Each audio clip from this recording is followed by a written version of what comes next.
राम कृष्ण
राम कृष्ण हरे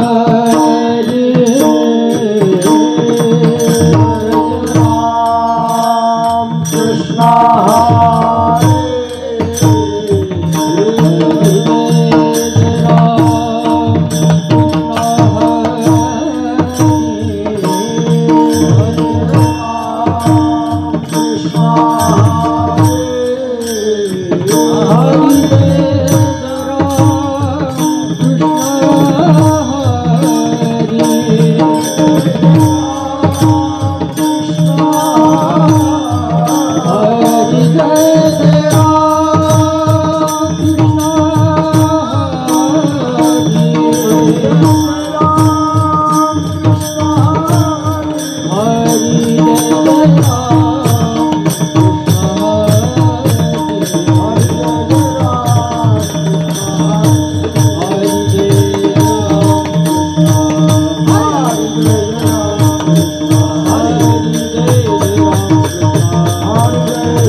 रूप पाहतालोचनी सुख झाले ओ साजनी रूप पाहतालोचनी सुख झाले ओ साजनी तोहा विठ्ठल बजवा तोहा माधव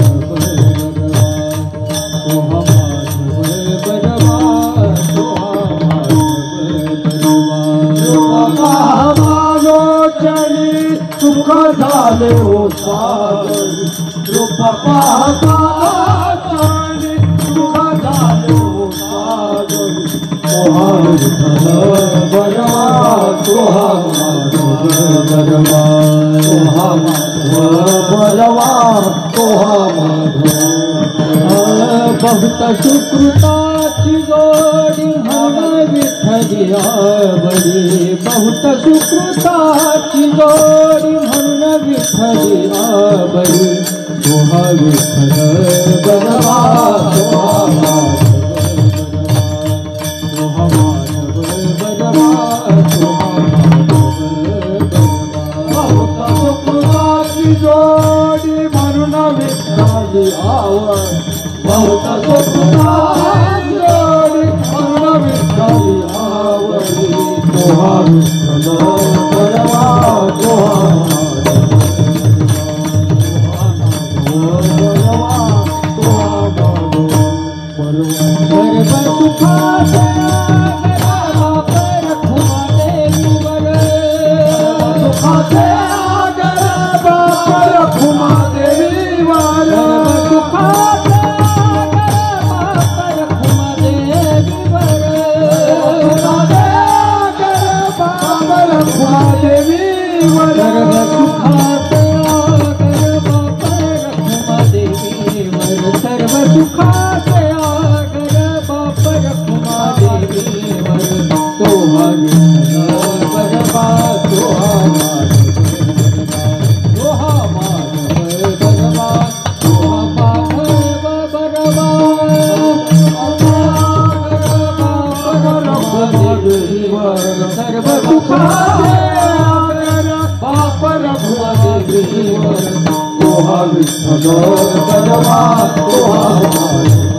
राम राम शिव भोळा चक्र शिव भोळा चक्रवर्ती शिव भोळा चक्रवर्ती शिव भोळा चक्रवर्ती याचे पाय माझे किती याचे पाय माझे किती याचे पाय माझे चित्ती याचे पाय माझे चित्ती याचे पाय माझे चित्ती याचे पाय माझे चित्ती वाचे भगता शिवनाम वाचे भगता शिवनाम वाचे भगता शिवनाम वाचे भगता शिवनाम तयान बाजी क्रोध काम तयान बाजी क्रोध काम तयान बाधी क्रोध काम तयान बाधी क्रोध तयान बाधी क्रोध काम तयान बाधी क्रोध काम धर्म अर्थ काम मोक्ष धर्म अर्थ काम धर्म अर्थ काम मोक्ष धर्म अर्थ काम शिव मोक्ष देखता प्रत्यक्ष शिव देखता प्रत्यक्ष शिव देखता प्रत्यक्ष शिव देखता प्रत्यक्ष शिव देखता प्रत्यक्ष शिव देखता वाचे भगता शिवनाम वाचे वदता शिवनाम वाचे भगता शिवनाम तयान बाजी क्रोध काम तयान बाजी क्रोध काम तयान बाधी क्रोध तयान बाधी क्रोध तयान बाधी क्रोध एका जनार्दनी शिव एका जनार्दनी एका जनार्दनी वारी शिवारी कैकाला भीवन वारी कैकाला साधे वारी कळकाला देव वारी कळकाला देव वारी कळकाला देव वारी कळकाला देव वारे वदता शिवना वारे वदता शिवना वारे वदता शिवना तयान बाजी क्रोध काम तयान बाजी क्रोध तयान काम बाधी क्रोध काम तयान बाधी क्रोध काम बाधी क्रोध काम तयान बाधी क्रोध काम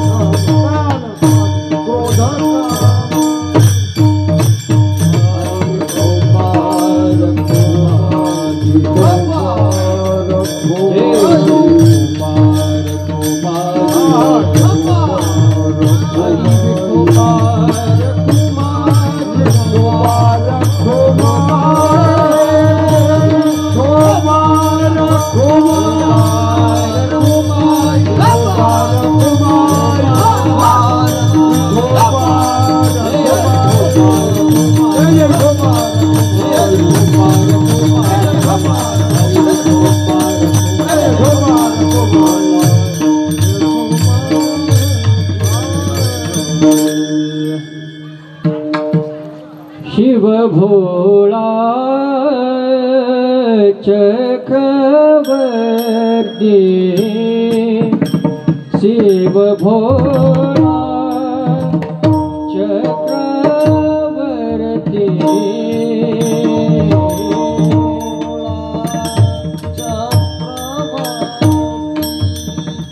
शिव भोळा चक्रवर्ती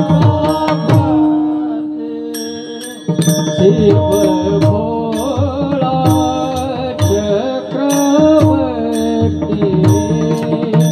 शिव भोळा चक्रवर्ती भोळा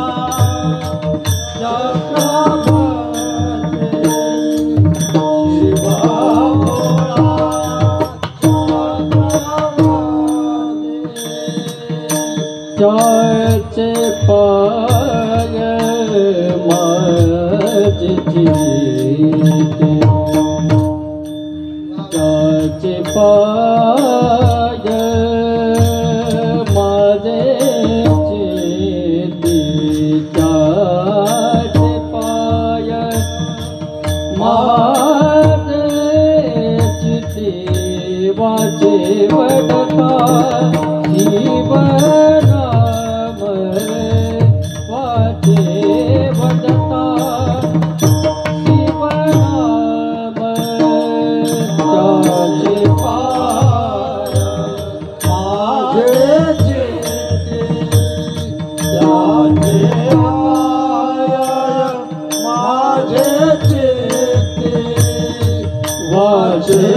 भगता शिवना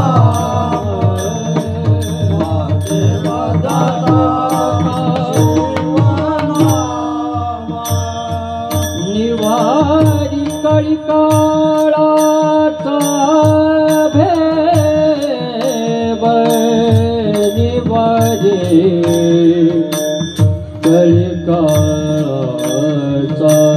भेव निवारी कयान बादी क्रोध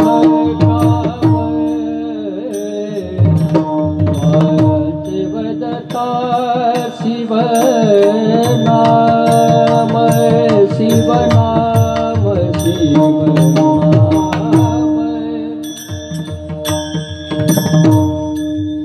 कयान बादी क्रोध काम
कयान बाधी क्रोध काम कयान बाधी क्रोध काम वाचे वदता शिव नाम वाचे वदता शिव नाम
शिव भोळा चक्रवर्ती त्याचे पाय माझे चित्ती वाचे वदता शिवनाम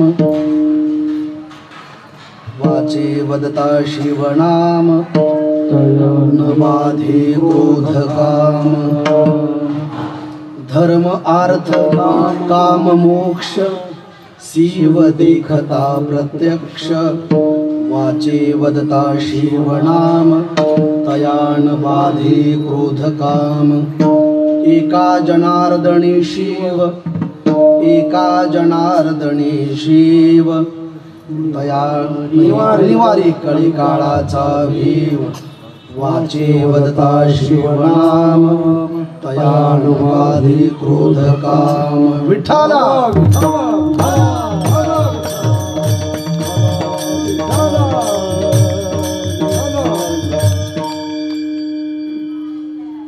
शिव भोळा चक्रवर्ती त्याचे पाय माझे चित्ती वाचे वदता शिवनाम तयान बाधे क्रोध काम समचरण सरोजम सांद्रणीलांबुदावं जगननिहित पाणी मंडनानां तरुण तुलसीमाला कंधरं कंजनेत्रं सदय धवलहासं विठ्ठलं चिंतयामि पांडुरंगा करू प्रथम नमन दुसरे चरण संताची दुसरे चरण संताची पांडुरंगा करू प्रथम नमन दुसरे चरण संताची दुसरे चरण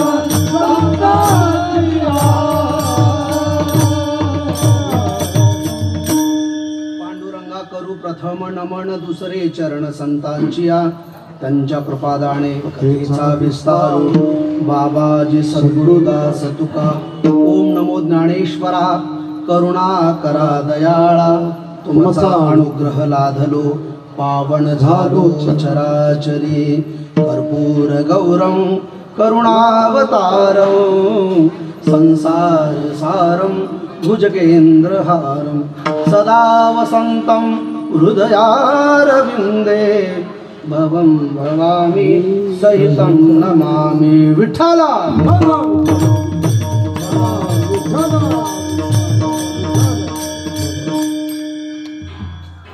छत्रपती शिवाजी महाराजांच्या पदस्पर्शाने आणि पावन झालेल्या या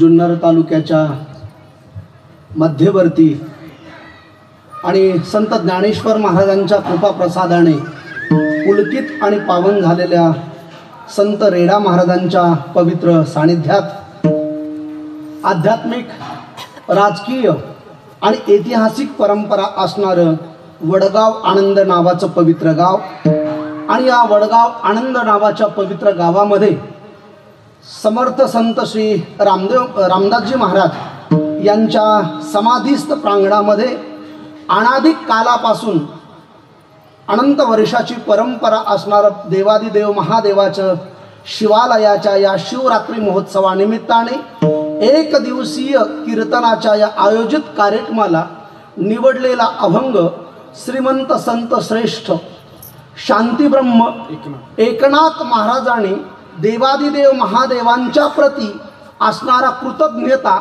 श्रद्धात्मका असणारा भाव आजच्या अभंगातून प्रगट केला. विठ्ठल.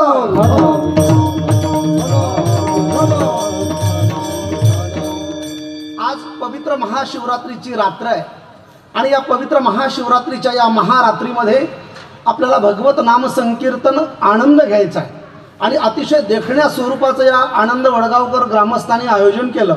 मला फक्त एक तुम्हाला नमूद करायचं, जर तुमची इच्छा असली तर, जी आजूबाजूला बसलेली आहेत, जी ओट्यावर बसलेली आहेत, मी माझ्या मित्रमंडळींना प्रामाणिकपणे विनंती करणार आहे, मी मोजून तुमच्या इच्छेच्या बाहेर एकही मिनिटं कीर्तन करणार नाही. फक्त जर तुम्ही पुढे येऊन बसलात तर मला एनर्जी मिळेल, मला उत्साह मिळेल. जेवढी आहे, तुम्ही म्हणाल ना 10 मिनिटात संपवा तर मी 10 मिनिटात संपवेल. तुम्ही जर म्हटलं ना रात्रभर करा तर मी रात्रभर करेल. तुमच्या मनाच्या बाहेर मी बिलकुल जाणार नाही. पण तुम्ही जर पुढे आलात तर अतिशय बरं होईल.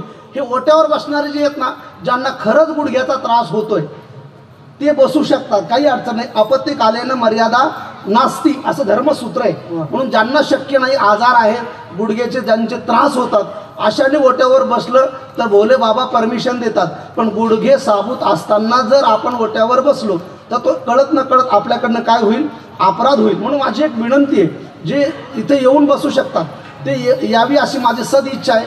आलात तर अतिउत्तम, नाही आला तरी मी नाराज होणार नाही. बिलकुल माझं प्रांजळ मत मानतो. अतिशय देखण्या स्वरूपाचं आयोजन आहे. संख्या कमीच आहे पण ऐकणारे चेहरे प्रसन्न आहेत. काय होतं, कधी कधी समाज भरपूर असतो पण ऐकण्याची मानसिकता जाणवत नाही. इथे अगदी दिसताना अगदी नजरेत मावेल एवढीच समाज आहे. कारण आज शिवरात्रीचं महापर्व आहे आणि प्रत्येक गावागावात वस्ती वस्तीवर छोटे मोठे कार्यक्रम चालू असतात. मग त्या मानाने आपण वडगाव आनंदकरांनी जो कार्यक्रम आयोजित केला एक दिवशीय आणि याला परंपरागत आहे. सद्गुरू समर्थ रामदास बाबांनी जी तुम्हाला परंपरा घालून दिली त्या परंपराने अनुसार तुम्ही अव्याहत परमार्थाची वाटचाल करत आहात आणि ती वसा आणि वारसा घेऊन तुम्ही इथपर्यंत आलात. मग अतिशय देखण्या स्वरूपाचं आयोजन आहे. खरं तर आजचं इथं कीर्तन येणं हे माझ्यासाठी नाविन्यपूर्ण आहे.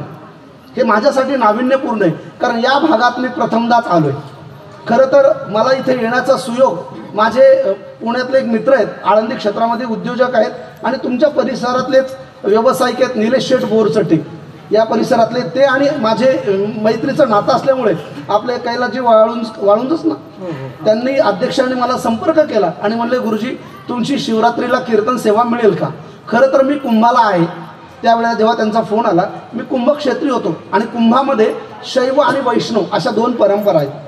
आपण जाणकार आहात कारण इथे जे रामदास बाबा आहेत ते एक संन्यासी होते, साधू होते आणि दशनाम आखाड्यातली त्यांना चांगली माहिती होती. म्हणून कळत न कळत त्यांचं सानिध्य वंश परंपरागत ज्यांना लाभलं असेल त्यांना या घटनेची माहिती असावी असा माझा अंदाज आहे. माझा अंदाज चुकीचा होऊ शकत नाही कारण तुमचे चेहरे प्रभावी आणि आध्यात्मिक दृष्टीने तेजपुंज जाणवत आहेत याची मला खात्री आहे. म्हणून दशनाम परंपरेत ही तुम्ही जी परंपरा आहे तर मग ही वैष्णव आणि संन्यासाची परंपरा, आता जो शेवटचं स्नान आहे आज अमृत स्नान महाशिवरात्रीचं, हे शैव आणि संन्याशांचं तिथे चालू आहे. वैष्णवांचे आखाडे कधीच उतरणं झाले म्हणून वैष्णव आखाड्यात आम्ही मोडतो, त्यामुळे आम्हाला येण्याचा योग आला.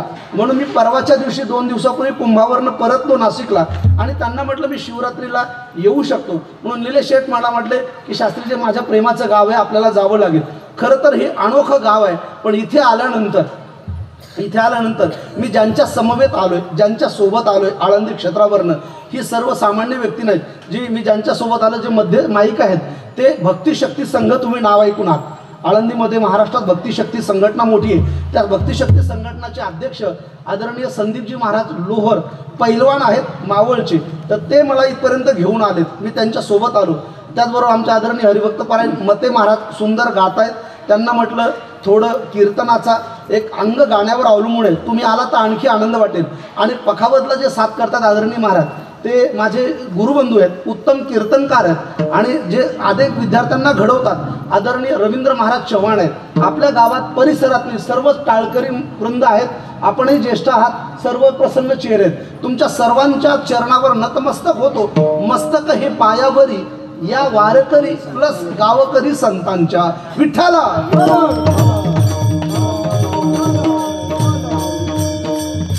म्हणजे कळत न कळत गावकऱ्यातही 1-2 संत असू शकतात मानवाच्या रूपात. म्हणून प्रत्येक गावात एक तरी संत असतो प्रत्येक गावात एकतरी गोभक्त असतो, प्रत्येक गावात एकतरी पतिव्रता स्त्री असते, म्हणून त्या गावाचं अस्तित्व टिकून असतं. म्हणून कळत न कळत तुमच्यापैकी कोण संतत्वाला पोहोचलेला असेल आम्हाला सांगता येणार नाही. म्हणून सर्वांना सामुदायिक नमस्कार करतो आणि सेवेलागी सेवक झालो, सेवेलागी सेवक झालो, सेवेलागी सेवक झालो, सेवेलागी सेवक झालो. तुमच्या लागलो निज चरणा, तुमच्या लागलो निज चरणा. अहो स्वामी कृपया देवा, देवा यावरी न करावा फेरो. निज चरणा तुमच्या लागलो निज चरणा. अहो स्वामी कृपया देवा, यावरी न करावा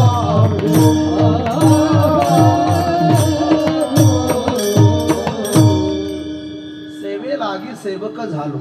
मी एक भगवंताची सेवा करायची म्हणून तुमच्या पुढे तुमचा सेवक म्हणून मी इथे उभा आहे. खरं तर समाजामध्ये कोणत्याही क्षेत्रात काम करणाऱ्या व्यक्तीने, कार्य करणाऱ्या व्यक्तीने स्वतःला जर सेवक म्हणून घेतलं तर ते काम व्यवस्थित, ती सेवा व्यवस्थित पार होते. म्हणून मी सेवक म्हणून तुमच्या पुढे आज महाशिवरात्रीच्या या महापर्वावर देवादिदेव महादेव भोले बाबांच्या संदर्भात नाथ महाराजांनी जे उद्गार गायलेत त्याच्याविषयी मी चिंतन करणार आहे. कीर्तन फार वेळ करणार नाही, तुम्हाला कंटाळा येईल याची मी गॅरंटी घेणार. तुम्हाला कंटाळा येणार नाही आणि तुम्हाला कंटाळा येण्याच्या अगोदर मी माझ्या पदाचा राजीनामा द्यायला तयार आहे. म्हणजे ऐकणारे जाणकार आहेत. काय असतं, मी सुज्ञ माणसं असतात ना, लोकांनी आंदोलन करावं, त्यांच्याविषयी मोर्चे काढावेत आणि मग त्याने राजीनामा द्यावा, त्या यादीतला मी नाही. तुम्ही राजीनामा मागायच्या अगोदर माझा इज्जतीत राजीनामा देण्यासाठी मी असा एकमेव संप्रदायाचा कार्यकर्ता आहे. विठ्ठला.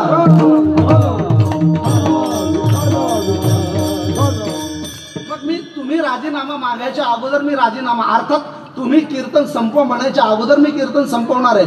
पण माझी एक अट आहे. अट कळते ना, इकडे 8 शब्द कळतो ना. माझी एक अट आहे, ती माझी अट अशी आहे, मी कीर्तनामध्ये जेव्हा जेव्हा विठ्ठल विठ्ठल म्हणेल किंवा ओम नमः शिवाय म्हणेल तर अगदी प्रामाणिकपणे तुमच्या करतल ध्वनी दोन्ही हाताने आणि मुखाने भगवंताचं नामचिंतन करायचे. आज पवित्र महाशिवरात्र आहे का नाही महाशिवरात्र? मग या पवित्र महाशिवरात्रीच्या निमित्ताने देवादिदेव महादेव भगवान भोले बाबाचं नामस्मरण जर आपण केलं तर महाशिवरात्र ही उत्तम, चांगली ही तुमच्या माझ्यासाठी होऊ शकते. म्हणून सुरुवातीच प्रारंभीच देवादिदेव महादेवाचं 1 सेकंद आपण भजन करूया. तर सर्वांनी हात वर करा. ज्यांना ज्यांना हात दिलेत, ज्यांना ज्यांना भोले बाबांनी हात दिलेत त्यांनी हात वर करा. ज्यांना हात नसतील कृपया त्यांनी हात वर करू नका, अशी माझी प्रांजळ इच्छा आहे. हा वा, क्या बात आहे. आणि महादेवाचा ओम नमः शिवाय आपण जप करूया. सर्वांनी म्हणायचं पाठीमागे महाशिवरात्र महाशिवरात्र. सर्वांनी म्हणायचं पाठीमागे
शिवाजी महाराज की जय. खऱ्या अर्थाने कीर्तन संपन्न झालं. म्हणजे जो उद्देश आहे महाशिवरात्रीचा तो तुम्ही प्राथमिक सुरुवातीलाच महाशिवरात्र साजरी केली. उद्देश तोच आहे, कीर्तनाचा उद्देश तोच आहे की महाशिवरात्रीच्या दिवशी देवादिदेव महादेव भगवान भोले बाबाचं नामसंकीर्तन होणं अत्यंत गरजेचं आहे. आता जगद्गुरु तुकोबाराय असतील, आधी करून वारकरी संप्रदायाचे जेवढे म्हणून संत असतील त्यांनी भोले बाबांविषयी जे उद्गार गायलेत याच्याविषयी आपण एक 15 मिनिटं चिंतन करणार आहोत. आणि त्यानंतर शिवरात्र म्हणजे काय, एक्झॅक्ट शिवरात्र का साजरी करायची, शिवरात्र शब्दाची व्याख्या काय, शिवरात्र ही परंपरा केव्हापासून प्रारंभ झाली, या विविध गोष्टीकडे उरलेल्या 15 मिनिटात आपण दृष्टी टाकायची आणि आजची शिवरात्र आनंदमयी दिव्यमयी आपल्याला सर्व करायची. बऱ्याच ठिकाणी शिवरात्र हा शब्द आहे की शिवरात्र ही जागरणाची असते का नाही, कथा कीर्तन हरी जागरण. मग माझी थिंकिंग, माझी विचारधारा अशी आदरणीय महाराज की शिवरात्र ही केवळ जागरणाची नसून ती जागरूकतेची असावी. माझं वाक्य बऱ्याच जणांना लक्षात येईल असं. एवढं श्लोक का बरं, म्हणजे इच्छा आहे म्हणजे परमिशन आहे का नाही, किंवा मग काहींना पटलं किंवा नाही, अशा टाळ्या वाजल्यात. कळत न कळत त्या टाळ्या कोणत्या आहेत हे मला ओळखावं लागेल. बऱ्याच वेळा काय होतं सर, टाळ्या ह्या टाळण्यासाठी पण असतात. नेमक्या तुमच्या टाळ्या ह्या कशासाठी होत्या मला कळायला थोडा उशीर लागेल. मी प्रथमदाच तुमच्या गावात सेवा करतोय, काही अडचण नाही. जर तुम्हाला एखादं वाक्य फावलं, आवडलं, रुचलं, पचलं, मनाला आनंददायी ठरलं तर बिनधास्त मनाने टाळ्या वाजवू शकता. एखादं वाक्य तुमच्या मनाला आवडलं तर काही अडचण नाही. तर मी वाक्य काय बोलत होतो की शिवरात्र ही केवळ जागरणाची नसून बऱ्याच वेळा नियम असा असतात की आमच्या पूर्वजांनी सांगितलं शिवरात्रीला जागरण करावं. आणखी कोणती रात्र आहे, नवरात्रीला जागरण करावं, कोजागिरी पौर्णिमेला जागरण करावं. मग ही जागरण करावं या शब्दाचा अर्थ आम्ही लोकांनी ठरवलाय की त्या रात्री झोपायचं नाही, जाग राहायचंय. सरळ सरळ आमचा अर्थ तो आहे. पण आमच्यात काही असे काही बहादर आहेत की त्या दिवशी जागरण करायचं ना, मग झोप आवरत नाही ना, मग 4-5 जण एकत्र येतात आणि काय खेळतात, नाही ते राहिलं नाही, आता डायरेक्ट रमी. आता तोच फॉरवर्ड झालाय. तो गेम कशात आलाय, मोबाईलमध्ये. 4-5 जण रमी खेळायला बसतात, तो गेम आलाय ना मोबाईलमध्ये. म्हणजे आता ती जागरूकता, ते जागरण काही कामाचं आहे का, नाही. मग जागरण करावं, पण ती रात्र जागरणाची असून एवढंच शब्द सीमित न घेता ती रात्र जागरूकतेची असावी. केवळ जागरण वेगळं आणि जागरूकता वेगळी. आमच्या वारकरी संतांनी वेळोवेळी तुम्हाला जागरूक केलंय. प्रत्येक क्षणाक्षणाला उठा सावध व्हा, उठा जागे व्हा. हे प्रत्येक शब्द जे सावध जागे जे शब्द प्रत्येक ठिकाणी आले ना, हे जागरूकतेचे आले. हे कशाचे शब्द आहेत, जागरूकतेचे. म्हणून तुम्हा आमची रात्र ही केवळ जागरणाची नसून ही जागरूकतेची रात्र असावी. विठ्ठल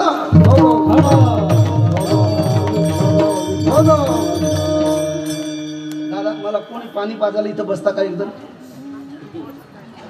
म्हणजे पाणी पाजायला मला शेवटच्या वेळेला असेल नसेल.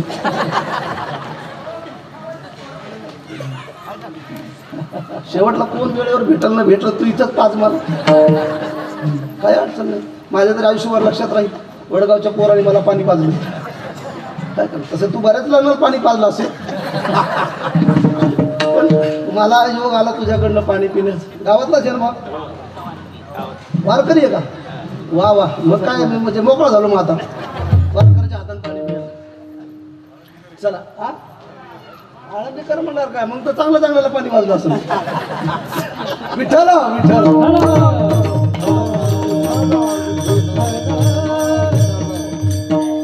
चला मला शिवरात्र या शब्दावर तुमच्याशी संवाद साधायचा आहे ही जागरण ही केवळ जागरूकतेची जागरणाची नसून ही जागरूकतेची शिवरात्र असावी खऱ्या अर्थाने हे वडगाव जे गाव आहे ना हे संतांच्या मार्गदर्शनाने आणि संतांच्या पदस्पर्शाने पुलकित झालेलं हे गाव म्हणून या गावाच्या पुढे टायटल लागलंय वडगाव नुसतं वडगाव नाही महाराष्ट्रात वडगाव भरपूर आहेत पण याच्या पुढे दुसरा शब्द काय आनंद हा आनंद असं दुःखी चेहऱ्याने का सांगताय आनंद शब्द सुद्धा जरा आनंदी शब्दाने सांगा ना आनंद शब्द सुद्धा दुःखी भावनेने जरा स्पष्ट सांगा वडगावच्या पुढे काय शब्द आहे आनंद बरोबर मग इथला प्रत्येक माणूस हा आनंदी असायलाच पाहिजे कारण संतांची विशेष कृपा तुम्हाला आनंदी बनवू शकते विठ्ठला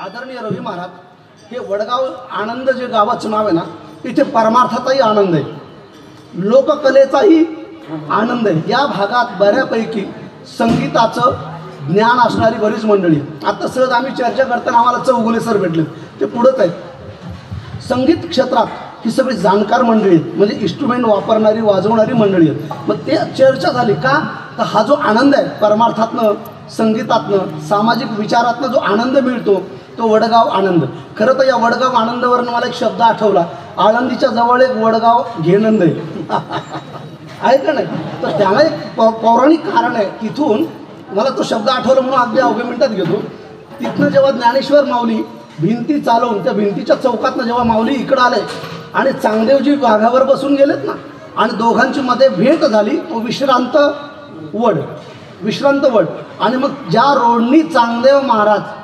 प्रफुल्लित आनंदित होऊन गेले त्या रोडचं नाव आहे त्या गावाचं नाव आहे वडगाव घेनंद वडगाव घेनंद घेनंद शब्दाचा अर्थ वडगाव घे आनंद म्हणजे त्या प्रत्येक भाविकाला माऊलींनी कळत न कळत बोध दिला वडगावकरांनी घ्या आनंद म्हणून वडगाव आनंद विठ्ठला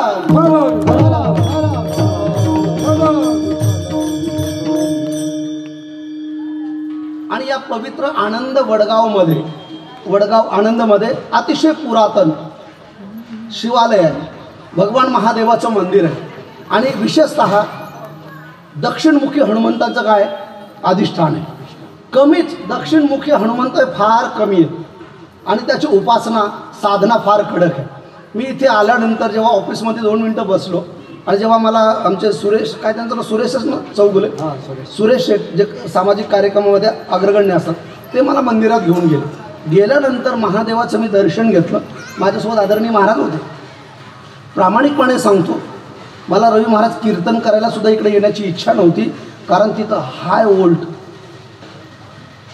साधनेची ऊर्जा तिथे मला जाणवलं कारण आर्ट ऑफ लिव्हिंग जर तुमच्यापैकी आर्ट ऑफ लिव्हिंगचं कोणी साधना करत असेल सुदर्शन क्रिया वगैरे जे ध्यानधारणेतला जो एक प्रकार म्हणूया आपण एक तत्वशी लिंगन एक तत्वाशी मिळन तत्वाशी जागरूकता हा जो शब्द तुम्हाला लागू पडेल मी जेव्हा तिथे 1 सेकंद बसलो तेव्हा महाराजांनी माझ्या हाताला स्पर्श केला महाराज तिकडं विठोबा रखुमाई चालू आहे अगदी 1 सेकंदात तार लागावी एखाद्या योग्याला हिमालयात सुद्धा ज्या साधनेने साधना ध्यान करायला जेवढा वेळ लागतो त्याच्यापेक्षा कमी वेळात या महादेवाच्या मंदिरात ध्यान लागतं एवढी पॉवरफुल झालं एवढी सिद्ध भूमी आहे त्याचं कारण आहे ती तुमच्या माझ्याने नाही झाली ती असे सद्गुरू रामदास बाबांसारखे अनेक कळत न कळत या रस्त्याने येणाऱ्या जाणाऱ्या साधू संतांनी कुणी स्पर्श केला तिथं थांबले एक क्षणभर विसावा घेतला ती भूमी ही हाय व्होल्ट ऊर्जा जागरूकती ती स्पंदनं जाणवतात म्हणून अतिशय पवित्र आणि साधनाशील व्यक्तीला साधना करण्यासाठी उत्तम असं हे पौराणिक जुनं शिवालय आहे आणि या शिवालयाच्या आजच्या या महाशिवरात्रीच्या दिवशी इथे तुम्हाला मला काही वेळ काही क्षण जागरण करण्याची संधी प्राप्त झाली ही देवादिदेव महादेवाचीच कृपा त्यांच्या कृपेशिवाय आपण इथं शक्य नाही आता मला सांगा वडगावची लोकसंख्या किती आहे चला आपलं कीर्तन म्हणजे चालता बोलता प्रोग्राम आहे मी तुमच्याशी संवाद साधणार आहे वडगावची लोकसंख्या किती आहे तुम्ही सगळे बाहेरगावचे आलात का? नाही म्हणजे मला माहिती नाही इथलं कोण कोण आहे, म्हणजे विचारतो आपण बाहेरगावात आलात का सगळे? मग प्रॉपर वडगावची संख्या किती आहे अंदाजे सांगा मला. काय वोटिंगचं हे नाही, गणित नाही इथं लावायचं. अंदाजे किती असेल? हा 6,500. वा, म्हणजे बरं 10,000 नाही का? तुम्ही 10 म्हणताय, ते 6 म्हणतायत. बरं आपण नाही काम करू, 8 धरू ना, तुमची नाही यांची. कुठंतरी तोडगा पाडलाच पाहिजे ना. हा शिक्क्यावाले 6.5 आहेत का? हा म्हणजे बरोबर आहे. ते गणित जुळत, प्रत्येकाचं गणित वेगवेगळं असतं. काहींना पंक्तीला किती असतात याचं नॉलेज असतं, काहींना बुथवरच किती येतात यांचं नॉलेज असतं. प्रत्येकाचं गणित वेगळं असतं. ठीक आहे, तुमचंही मला स्वीकार आहे 6.5. तुमची मला 8, 10 का? 10 मला स्वीकार आहे. चला मला दोघांच्या मध्ये तोडगा टाकायचा ना. 6.5 ना 10, 8च मानले मी. किती मानलं? 8. बरं दोघांना न म्हणता अर्धेच मानले, 5च मानले. 5,000 जर लोकसंख्या वडगावची म्हटलं तर मला प्रामाणिकपणे सांगा हजार किती? हजार किती आहेत? किती हजार लोकसंख्या आहे मला याच्याशी घेणं देणं नाही. हजार किती आहेत? हजार किती आहेत एवढेच. आता मोजून ज्या काही 1,001 महिला असतील किंवा जे काही पुरुष असतील एवढेच हजार आहेत. मग बाकीचे कुठे गेलेत? वडगावमध्ये नाहीत का? आहेत. पण मग बाकीचे काही या साऊंडच्या माध्यमातून घरी आनंद घेत आहेत, काही चला जाऊ सुरुवातीला म्हणतायत, काही येणारा थांबत होता येऊ शकले नाही. मग तुम्ही एवढ्याच इथे माता भगिनी का आला? तुमच्या मैत्रिणीला शेजारणीला यायचं होतं, ती तुम्हाला म्हटली हो तो पुढे मी आलीच. बरोबर आहे ना? हा अगदी बरोबर आहे. तू हो पुढे मी आलीच, ती आणखी आलेली नाही, आणखी ती माऊली आलेली नाही. मग तुम्हीच का आलात? त्या का नाही आल्यात? तुम्हीच का आलेत? ते का नाही आलेत?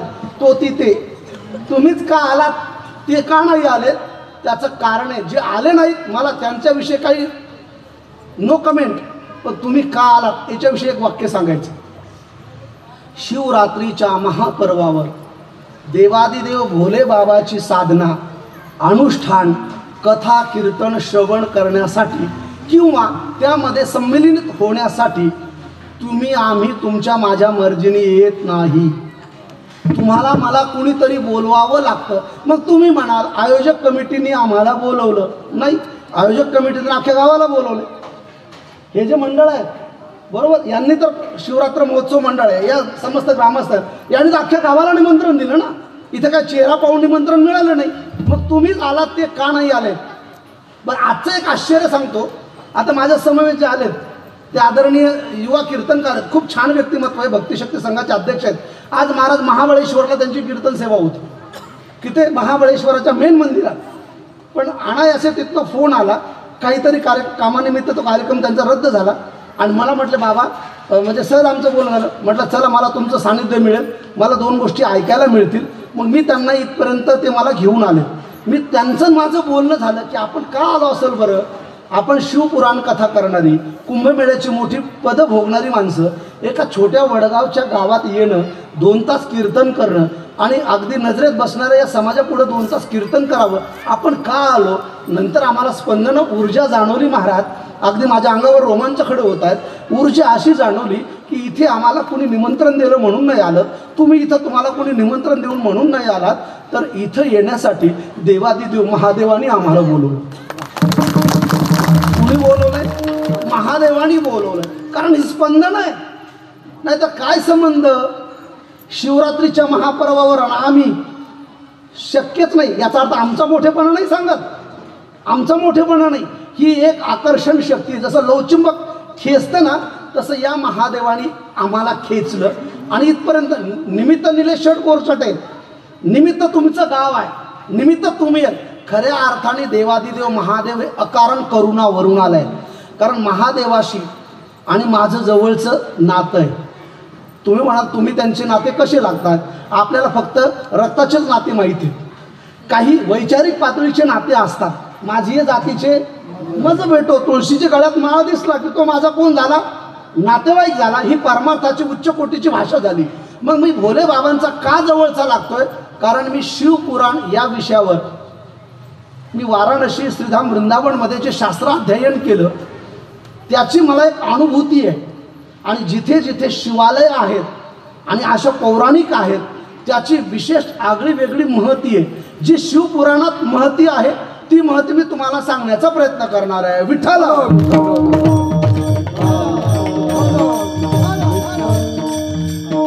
मग शिव हे कोण आहेत, भोले बाबा हे कोण आहेत? बर, आमचा महाराष्ट्र हा वारकरी संप्रदायाच्या प्रभावाने प्रभावित झालेला आहे. खरंच जगभरात अनेक संप्रदाय आहेत, पण महाराष्ट्रामध्ये विशेषतः वारकरी संप्रदायाचं प्राबल्य अधिक आहे. मग तुम्ही जर आता तुम्ही सेंटरला आहात, इकडं नाशिक त्र्यंबकेश्वर निवृत्तीनाथ तुम्हाला जवळ आहेत, इकडनं माऊली जवळ आहेत. नवे वारकरी संप्रदायाचे पाया रचयिता ज्ञानदेवे रचिला पाया उभारिले देवालया.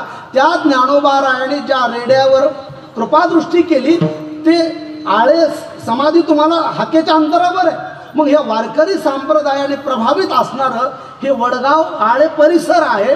मग इथे शिव अभिप्राय तुम्हाला कसे आहेत? तर वारकरी संप्रदायाला भोले बाबा हे कसे अभिप्राय आहेत हे नाथ महाराज सांगतायत. बरोबर, मी आता जो अभंग निवडलाय ना तो एकनाथ महाराजांचा आहे. मग एकनाथ महाराजांनी सांगितलं भोले बाबांविषयी. खरं तर इथं काहींना शंका येईल आणि ऐकणाऱ्यांना शंका आली पाहिजे. वक्ता सांगत असताना ऐकणाऱ्यांना शंका निर्माण झाली पाहिजे. मग वारकरी संप्रदाय हा जर वैष्णवांतर्गत मोडतो, वारकरी संप्रदाय हा वैष्णवांतर्गत मोडतो आणि भगवान भोले बाबा हे शैव आहेत. वैष्णव वेगळे, शैव वेगळे, गाणपत्य वेगळे, वेगवेगळे संप्रदाय आहेत. मग जर हे गाणपत्य, शैव आणि वैष्णव ही त्रिपुटी आहे, मग भोले बाबा हे जर शैव आहेत तर वैष्णवांनी कीर्तन ठेवून महाशिवरात्रीला वारकरी संप्रदायाने फेटा बांधून हे कीर्तन का करावं? शंका आलं का लक्षात? शंका आली का नाही? हा, मग वारकरी संप्रदायाचं आणि भगवान भोले बाबाचं काय नातं आहे, काय संबंध आहेत? तर स्पष्ट सांगतो, वारकरी संप्रदायाचे मूळ पुरुष आदि तत्व भगवान भोले बाबा आहेत. विठ्ठल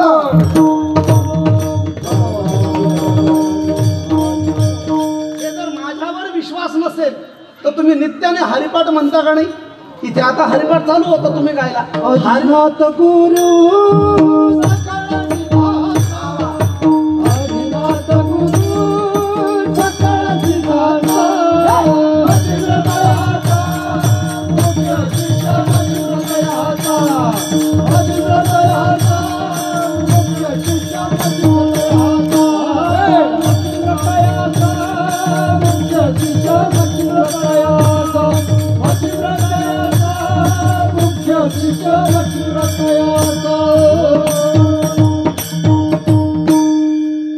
अतिशय परफेक्ट 100% परफेक्ट बसणारं प्रमाण. आदिनाथ गुरु, पुढे काय?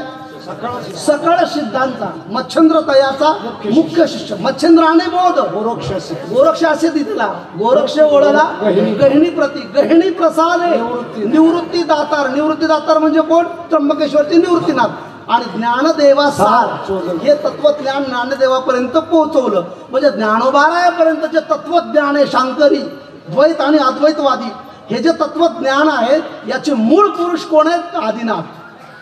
आदिनाथ म्हणजे भगवान भोले बाबा हे. आणि याच्यापेक्षा पुढचं एक प्रमाण तुम्हाला जाणवतो, हे वैष्णवांमध्ये अग्रगण्य वैष्णव जर कोण असतील तर वैष्णवा माझी त्रिजटाधारी शंकर भगवान भोले बाबा वृद्धेश्वर सिद्धेश्वर हे वैष्णव आहेत, मोठे वैष्णव आहेत आणि पहिले वैष्णव आहेत. म्हणून महादेव हे वैष्णव आहेत. कोण आहेत? हे वैष्णव आहेत. म्हणून महाशिवरात्र वैष्णव कोणाला म्हणावं? आदरणीय रवी महाराज. तर वैष्णवची अनेक व्याख्या आहेत. वैष्णव मनोतया अवघी देवावरी माया, बरोबर, हे झाले प्रमाणसिद्ध. पण वैष्णव सामान्य एक शब्द आहे, जो वर्षातनं 29 उपवास करतो त्याला वैष्णव म्हणतात. वर्षातनं 29 उपवास करतो त्याला वैष्णव म्हणावं. मग 29 उपवास कोणते? तर वर्षाच्या एकादशी किती होतात? 24. बार दोन्ही 24. आता त्याच्यात रामनवमी, कृष्णाष्टमी, नरसिंह जयंती, वामन जयंती आणि उत्तम शिवरात्री. विठ्ठल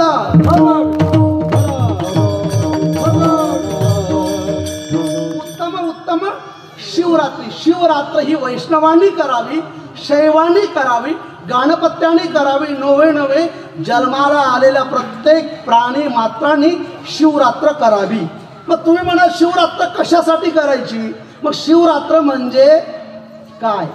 मी इथपर्यंत येऊन टेकलो. हा पहिला प्रश्न मी तुम्हाला प्रारंभी प्रास्ताविकमध्ये शिवरात्र हा शब्द सांगितला होता.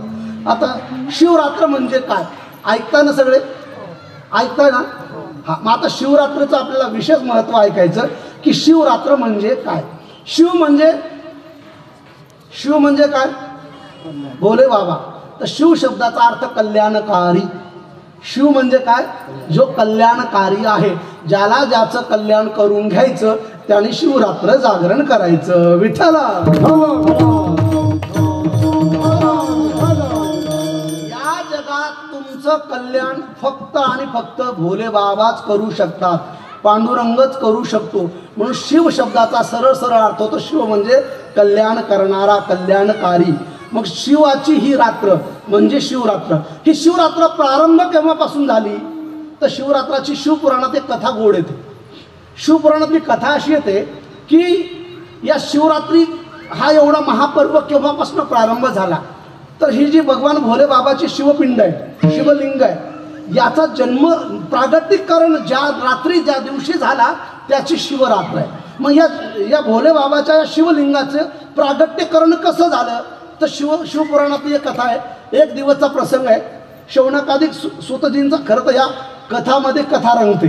कीर्तनात मी अगदी तुम्हाला शिवरात्र हे सांगणार आहे आणि पुढे जाणार आहे. एक दिवसचा प्रसंग आहे की क्षीरसागरामध्ये भगवान विष्णू विराजमान आहेत, बरोबर ना? कमलनाभा, कमलापती, बरोबर. ते क्षीरसागरामध्ये विराजमान आहेत आणि देवादिदेव महादेव हे कैलासपती आहेत, त्रिगुणारहित आहेत.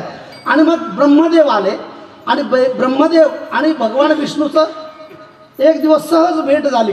आणि भेट झाल्यानंतर आता भगवान भोले बाबा शेषशय्यापर विराजमान. ब्रह्मदेव आले आणि ब्रह्मदेवाने सांगितलं विष्णूला, अरे मी आलोय, मी ब्रह्मा सृष्टी करता, काही वेलकम, स्वागत, चहा पाणी काही विचारायची पद्धत आहे का नाही? भगवान विष्णू म्हणाले, अरे ब्रह्मा, तुझं मी काय म्हणून स्वागत करायचं? कारण मी कोण आहे माहिती आहे तुला? मुकम करोती वाचालम लंगुम पंग येते गिरिम. ही सामर्थ्य माझ्यात आहे.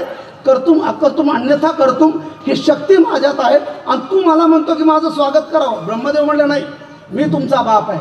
कोण म्हणालं? ब्रह्मदेव. कुणाला? भगवान विष्णूला. आता मला खरंच सांगा, कोण कोणाचं बाप आहे? नाही ना माहिती? मग मी सांगतो. जयाची नाभी कमलसे, ज्याच्या नाभी कमळातनं ब्रह्मदेवाचा जन्म झाला. सृष्टी वर्णन तुम्हाला माहिती असेल, कथा कीर्तन ऐकताय तुम्ही. मग ब्रह्मदेवाचा जर भगवान विष्णूच्या नाभीतून जन्म झाला तर मग आता कोण कोणाचं पोरग आहे? भगवान विष्णूचा मुलगा कोण आहे?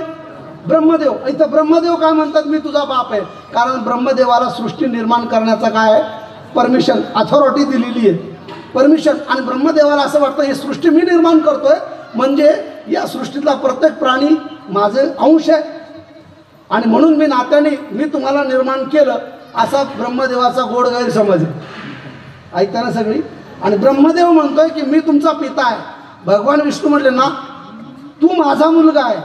आता तू, मी तुझा बाप. तुम्ही म्हणतात नाही मी तुझा बाप. या दोघांमध्ये थोडा संघर्ष वाढला, बरोबर. कधी कधी आपणही आपल्या परिवारात चिडून कधी कधी पोराला म्हणतो ना, तू माझा बाप आहे का, मी तुझा बाप आहे. त्याने आपलं काम नाहीच ऐकलं तर वैतागून काय म्हणतोय, तू माझा बाप आहे का, मी तुझा बाप आहे, बरोबर ना. मग या दोघांचा संघर्ष झाला आणि दोघांमध्ये वाद झाला. कुणाकुणात? चौगुले सर, कुणाकुणात?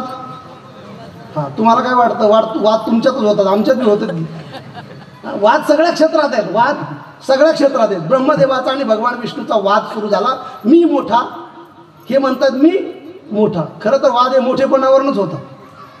वाद हे कशावरनं होतात?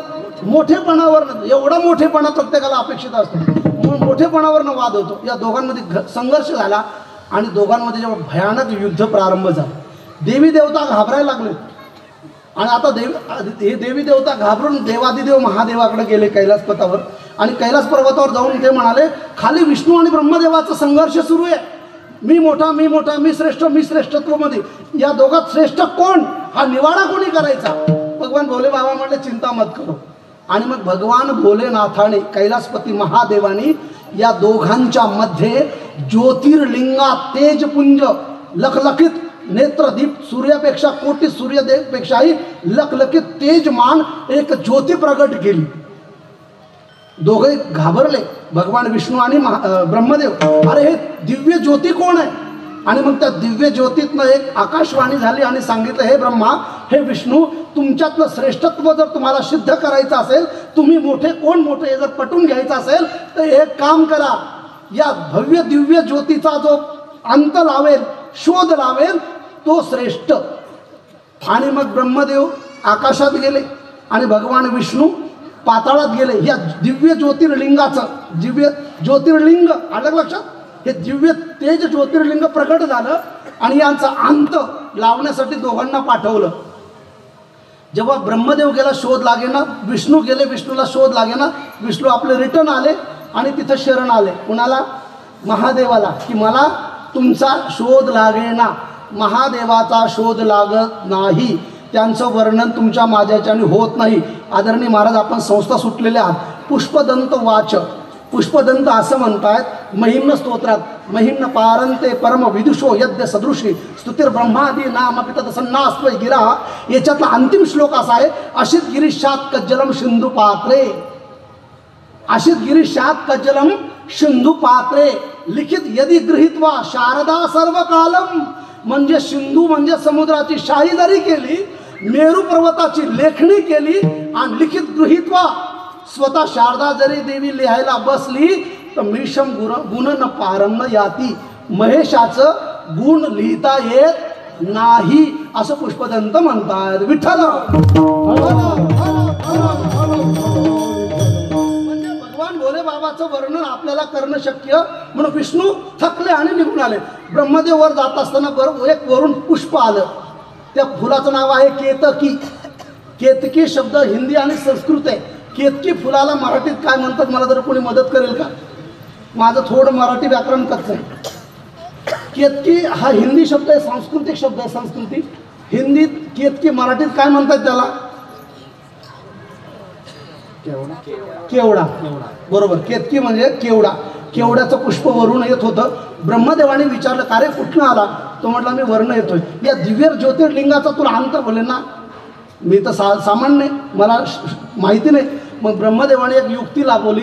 आता वर तर याच्यापेक्षा कोणी नाही आहे, ऐकताय ना सगळे, वर तर कोणी नाही. मग आपण एक काम करूया, यालाच साक्षीदार म्हणून घेऊन जाऊया आणि मी या दिव्य ज्योतिर्लिंगाची अंत लावलाय हे सांगून मी मोठा म्हणून आपलं गावात बॅनर लावायला मोकळं, बिनविरोध निवड झाली म्हणून. साक्षी कुणाची तरी घेतली पाहिजे ना. आणि मग ब्रह्मदेव त्या केतकी नावाच्या केवड्याच्या फुलाला सोबत घेऊन आले. महादेवाने सांगितलं, ब्रह्मा जी, क्या आप मेरी शोध लगा के आए हो? माझा शोध लागला? बोले ना. असं विष्णू म्हटले. पण ब्रह्मदेव म्हटले, हां प्रभू, मी शोध लावून आलोय. अरे कशावर ना? कारण भारतीय संविधान, कोर्ट तुम्हाला काय मागतं? हा, कुठली गोष्ट तुमची बाजू मागताना तुमच्या शब्दावर किंमत ठेवतो का? काय मागतं? पुरावा. काय मागतं? पुरावा. तुझ्याकडे पुरावा काय? आणि नियम असा आहे, ज्याच्याकडे पुरावा असेल तरच तो, ज्याच्याकडे पुरावा नसेल त्याला कुठं नेऊन पुरावा. म्हणजे जागरूक आहात तुम्ही. ज्याच्याकडे पुरावा आहे त्याचंच खरं आहे, ज्याच्याकडे पुरावा नाही त्याला कुणी नेऊन पुरावा. हे सिद्ध आहे, पुरावा पाहिजेत. मग तुझ्याकडे पुरावा काय? तर मी पुष्पाला विचारा, या फुलाला विचारा, केतकी नावाच्या. आणि मग या केतकी नावाच्या पुष्पाने साक्षी दिली, हो ब्रह्मदेव अंत लावून आले, शोध लावून आले. भगवान महादेव क्रोधायमान झाले, वीरभद्र प्रगट केला आणि ब्रह्मदेवाला सांगितलं, हे मूर्ख, हे नालायक, माझ्याशी खोटं बोलतोय. कारण मला माहिती आहे ना, अंतर्यामी मी आहे, मला शोध, मला माहिती आहे, तुला शोध लावू शकला नाही, पण तू खोटं बोललास म्हणून तुला श्राप देतो. या मोठेपणापायी तू खोटं बोलला ना, या मृत्यू लोकात तुझं कोणीच मंदिर बांधणार नाही. हा महादेवाचा श्राप आहे. कुणाला? आणि आजही या मृत्यू लोकात ब्रह्मदेवाचं पुष्कर जर सोडलं तर कुठेही मंदिर नाही. कुठेही शोधा, गुगल सर्च करा, फक्त एकच राजस्थानला पुष्कर, तेवढंच, ते बी हा फुल मंदिर नाही. हे महादेवाचा श्राप लागला. आणि जेव्हा ब्रह्मदेव शरण आले, उत्शाप करा, तर मग महादेवाने उशाप दिला, तुला मंदिर तर तुझं कोणी बांधणार नाही, तुझी पूजा तर कोणी करणार नाही. तुला वाटतं ना माझी पूजा व्हावी, मला मोठं मोठं म्हणावं, तुझी पूजा तर कोणी करणार नाही, पण तू शरण आला म्हणून तुला सांगतो, एखादा जेव्हा यज्ञ होईल ना तर यज्ञात मात्र तुला अग्रगण्य स्थान असेल. म्हणून यज्ञ जेव्हा चालू असतो तेव्हा ब्रह्मस्थान साईडला एक नवीन भांडं असतं. ब्राह्मण तुम्हाला सांगतो एक नवीन तांब्याचं किंवा स्टीलचं भांडं आणा आणि त्याच्यात धान्य ठेवतो, त्याला ब्रह्मस्थान म्हणतात. हे ब्रह्मस्थान महादेवा, तुम्ही ऐकणारे दिसताय, मला माना हलवतात, याचा अर्थ तुम्ही चांगले ऐकणारे आहात. आणि तुम्ही ऐकणारे आहात म्हणून मी तिकडच्या फालतू गोष्टी तुमच्या पुढे करत नाही, अगदी पुराव्यानिशी तुम्हाला मी कथा सांगतोय. आणि मग हे ब्रह्मस्थान ब्रह्मदेवाला दिलं. आणि मग त्या केतकीच्या पुष्पाकडे भगवान भोले बाबांनी पाहिलं, सांगितलं, मूर्ख, तू खोट्या माणसाला साथ दिलीस, खोट्या माणसाला साथ दिली, जा तुझा आम्ही त्याग करेल, माझ्या शिवपिंडीवर माझ्या मंदिरात तुला बिलकुलही कोणी वाहणार नाही. जर चुकून कोणी एखाद्याने वाहिलं तर जो कोणी तुला माझ्या यातनं फेकून देईल त्याला अधिक पुण्य लागेल. आजही महादेवाच्या पिंडीवर केवड्याचं फूल व्हायला जात, आणि जर चुकून एखाद्या अज्ञानी माणसाने वाहिलं आणि तुम्ही जर ते पाहिलं तर तुमच्या पायातली चप्पल सुद्धा न काढता तिथून काढून फेकून द्या. भगवान भोले बाबा तुमच्यावर प्रसन्न होतात. हा शिवपुराणातला पुरावा. म्हणून तेव्हापासून केवड्याच्या फुलाला महादेवाच्या मंदिरात एंट्री नाही. कशामुळं? चला कथा तर ऐकली, पण कशामुळं? हा, खोटी साक्षी दिल्या. आणि आमच्याकडे तर काही काही साक्षीदार परफेक्ट आहेत खोटी. हा, बोलवा त्याला, तू बरोबर ऍक्टिंग करतो. मग त्यांनी ठरवा आपलं काय होणार आहे. 10-5 रुपये घेऊन जर तुम्ही एखाद्या गोरगरिबाला फसवत असाल, माझं परत सामाजिक विचार आहे का? शिवपुराणातले शिवकथेतले सामाजिक विचार आहे का? जर एखाद्या गोरगरिबाला तुम्ही एखाद्या पैशावाल्याकडनं 2 रुपये घेऊन जर तुम्ही खोटी साक्षी द्याल तर तुम्ही आता क्षणभर आनंदी राहाल, पण आयुष्यभर तुमचा परिवार आणि तुम्ही दुःखी माराल. हे भगवान भोले बाबाचा शाप आहे. शिवपुराण शिवकथा कीर्तन ऐकणाऱ्याने लक्षात घ्या, कधी चुकूनही अन्यायाला खोट्याला साथ द्यायची. गुन्हेगार जेवढा गुन्हेगार असतो तेवढं त्याला साथ देणारा सुद्धा गुन्हेगार असतो. आणि तुमच्या माझ्या नजरेत सुटेल, पण देवाच्या नजरेत चुकीला माफी नाही. तिथं प्रत्येकाचा हिशोब आहे परफेक्ट. म्हणून भगवान भोले बाबांनी ज्या दिवशी हे ज्योतिर्लिंग प्रगट केलं, ती तो दिवस, ती रात्र म्हणजे महाशिवरात्र. विठ्ठला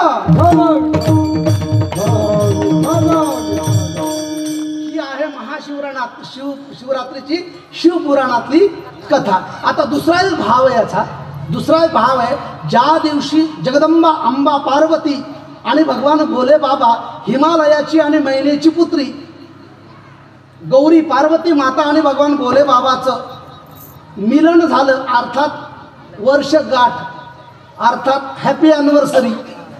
तुम्हाला कळेल असं, आजचा दिवस म्हणजे भगवान भोले बाबाची हॅपी ॲनिव्हर्सरी आहे. आपल्या ॲनिव्हर्सरी आपण साजरी करतो का नाही? मग आज कोणाची ॲनिव्हर्सरी आहे? भोले बाबा आणि जगदंबा माता पार्वतीची ॲनिव्हर्सरी आहे. त्या दोघांचा विवाह ज्या तिथीला ज्या क्षणी झाला ती महाशिवरात्र. मग अशा महाशिवरात्रीच्या दिवशी जर आपण जागरण केलं, कथा कीर्तन केले आणि भगवंताचं नामस्मरण केलं तर तुमच्या माझ्या अनंत जन्माच्या पापाची रांगोळी झाल्याशिवाय राहणार नाही. हे संत वचन आहे, संत प्रमाण आहे. चला मग आजच्या दिवशी करायचं काय? शिवरात्र म्हणजे काय आमच्या लक्षात आलं, पण नेमकं करायचं काय? तर आजच्या दिवशीचं व्रत असं आहे, खरं तर आता व्रताचा अंतिम टप्पा आलाय, पण पुढच्या वर्षी तुम्हाला काम येईल. आजच्या दिवशी सकाळी ब्रह्ममुहूर्तावर उठायचं. 3 प्रहर, चौथे प्रहर आहेत ना, त्याच्यात संसारिक लोकांनी 3 प्रहरामध्ये भगवान भोले बाबाचं अखंड चिंतन करायचं.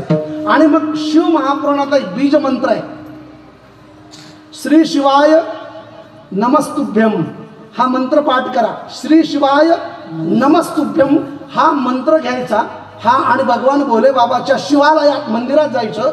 एक तांब्याभर विहिरीचं किंवा हँडपंपाचं पाणी घ्यायचं, शक्यतो नाहीतर मग नळाचं पर्याय नाही, पण शक्यतो पाणी पवित्र कोणतं म्हटलंय? जे झऱ्याचं आहे, विहिरीचं आहे, नदीचं आहे. आणि त्याच्यानंतर पर्यायी हँडपंप आहे. आणि नाही तर मग आपलं बोर आहेच. काय आहे? तुम्ही बोर झालात का? असं वाटत नाही मला बोर झाला. ते बोरवरनं मला आठवलं, म्हणलं का तुम्ही बोर झालात? नाही ना. हा, मग त्या बोरचं पाणी ताजं घ्यायचं, एक तांब्याभर पाणी घ्यायचं, बरोबर. गाईचं कच्चं दूध घ्यायचं, तांब्याभर पाणी आणि गाईचं कच्चं दूध मिक्स करायचं आणि शिवालयात जाऊन भगवान महादेवाच्या या शिवदिव्य ज्योतिर्लिंगाच्या पिंडीवर आपलं श्री शिवाय नमस्तुभ्यम या बीजमंत्राने, किंवा हा जर अवघड वाटत असेल तर पंचाक्षरी मंत्र ओंकार जो पंचाक्षरी मंत्र आहे ना, याची उत्पत्ती फार छान आहे महाराज. ओम प्रणव, प्र म्हणजे प्रकृती आणि नव म्हणजे नौका. प्र म्हणजे प्रकृती आणि नव म्हणजे नौका. या प्रकृती अर्थात या भवसागरातून तारण्यासाठी नव म्हणजे नौका. पंचाक्षरी मंत्र हे भवसागरातून तारून नेणारी नौका म्हणजे प्रणव. विठ्ठला हा प्रणव बीज मंत्र पंचाक्षरी ओम नमः शिवाय किंवा श्री शिवाय नमः स्तुभ्यम या दोन मंत्रापैकी कुठलाही तुम्हाला जो मनाला फावेल आवडेल तो मंत्र घ्या. शिवालयामध्ये जा आणि शक्यतो व्हाईट कपडे, पांढरे, हे वर्षभर तुम्ही चतरंगी कुठलेही घाला, पण किमान व्हाईट कपडे. आता बघा इथं माझ्या काही माता भगिनी व्हाईट साड्यांमध्ये तुम्ही तुमची फॅशन म्हणा हे मला माहिती नाही, पण खरं कारण आहे शिवालय सोमवारी व्रत करताना, शिवरात्र करताना सफेद वस्त्र असावेत.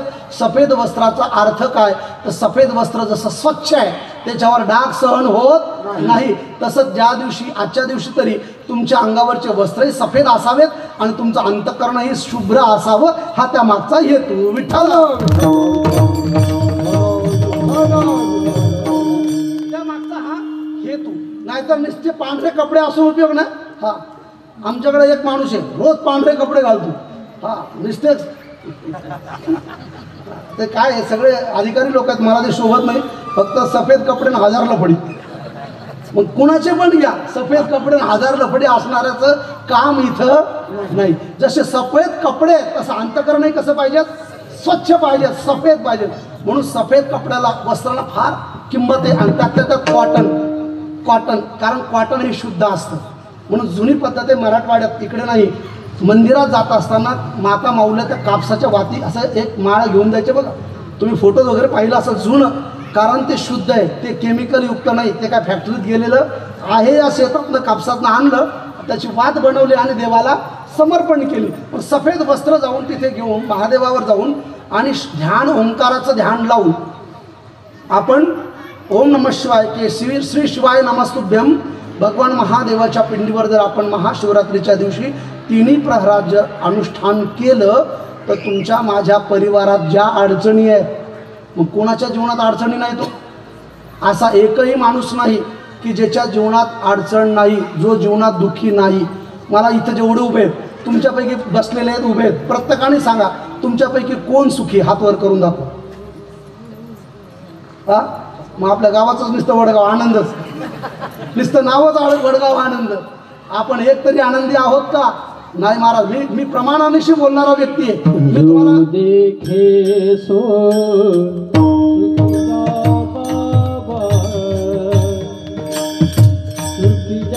कोई नहीं रे,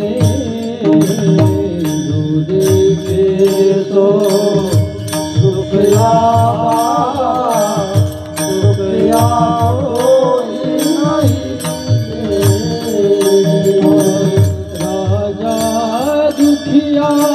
प्रजा दुखिया सुखिया कोई नहीं रे,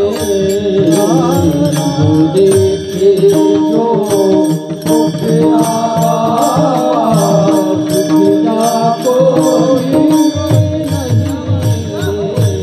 रे, देखे जो सुखिया बाबा सुखिया कोई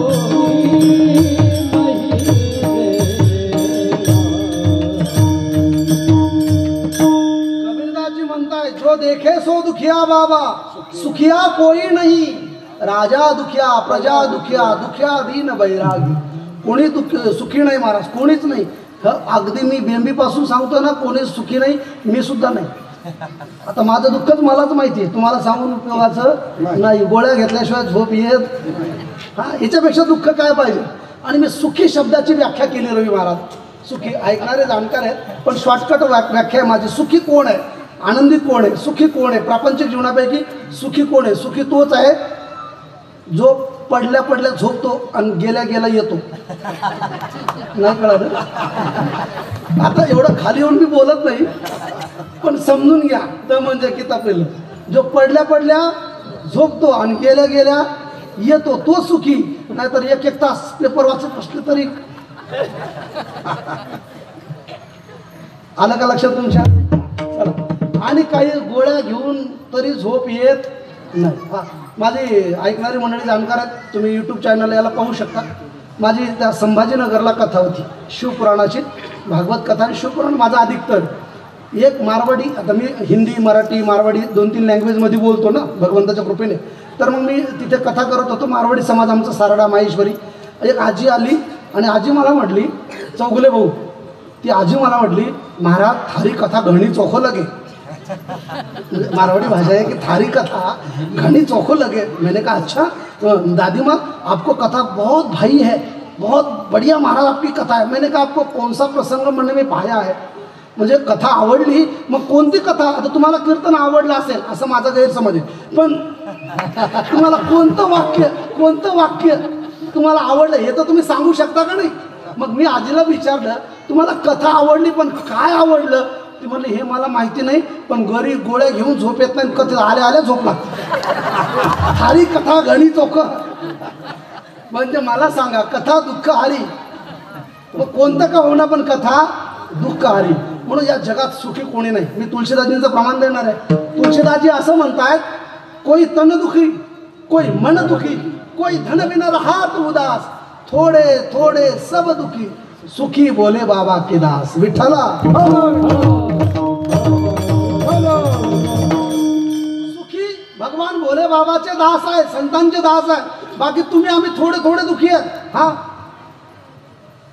आम्हाला रोज अनुभव येतो, रोज फिरायला लागतं. तुमच्या घरी आम्हाला बोलवत आहे जेवायला, श्रीखंड बासुंदी पुरी, आणि तुम्हाला जेवायला बसा म्हणलं की मग डाळीचं पाणी ज्वारीची भाकर. अहो एक गुलाबजाम घ्या साहेब. नाही शुगर हाय होईल. अहो थोडं तूप घ्या, नको ब्लड प्रेशर हाय होईल.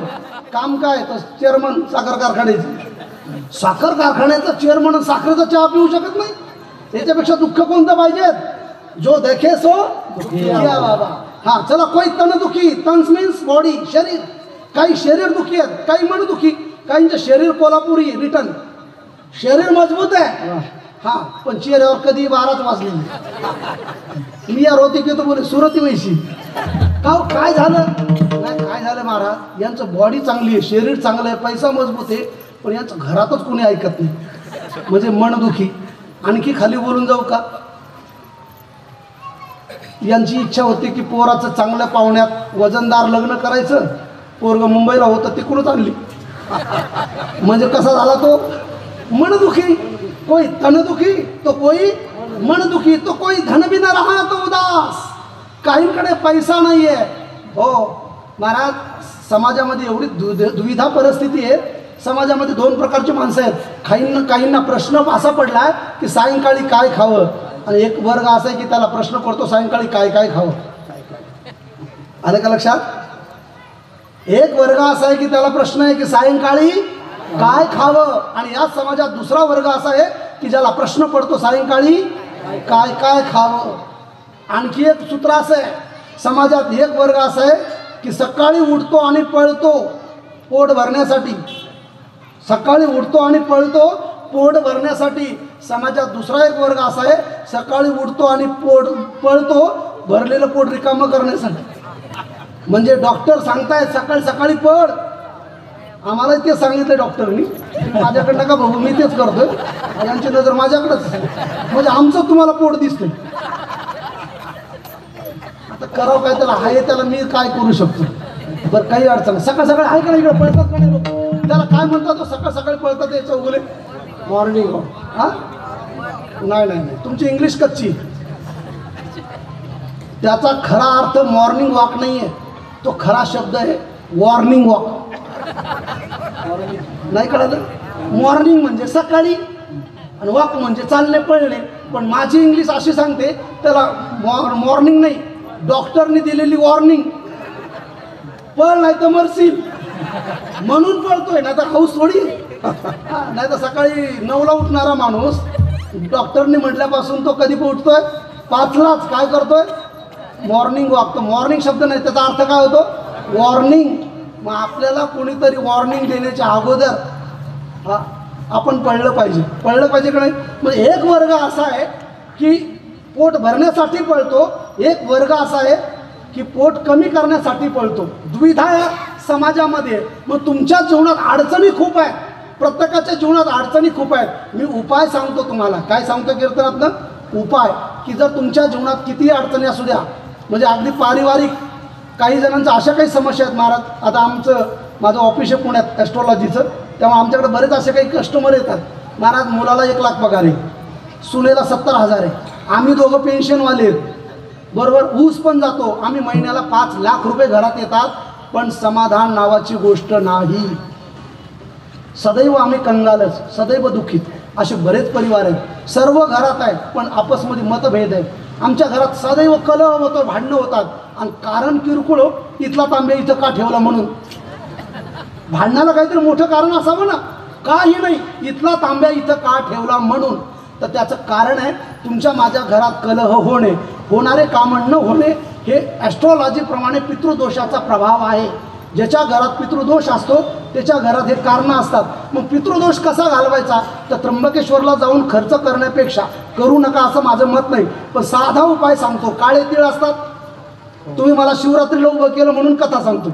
काळे तीळ मूठभर घ्यायचे, भगवान भोले बाबाच्या शिवलिंगावर जायचं दर सोमवारी रोज, आणि हे काळे तीळ मूठ झाकून घेऊन भगवान भोले बाबाला पहिले जलाभिषेक करायचा. भगवान भोले बाबाला जलाभिषेक करून काळे तीळ मूठभर घेऊन जर भोले बाबावर समर्पण केले ना, असं तुम्ही सतत 21 दिवस जर केलात तर तुमच्या घरातला पितृदोष ऑटोमॅटिक कमी होईल आणि घरातली कलह ऑटोमॅटिक कमी होतील. हे सामर्थ्य भोले बाबाचं आहे. विठ्ठला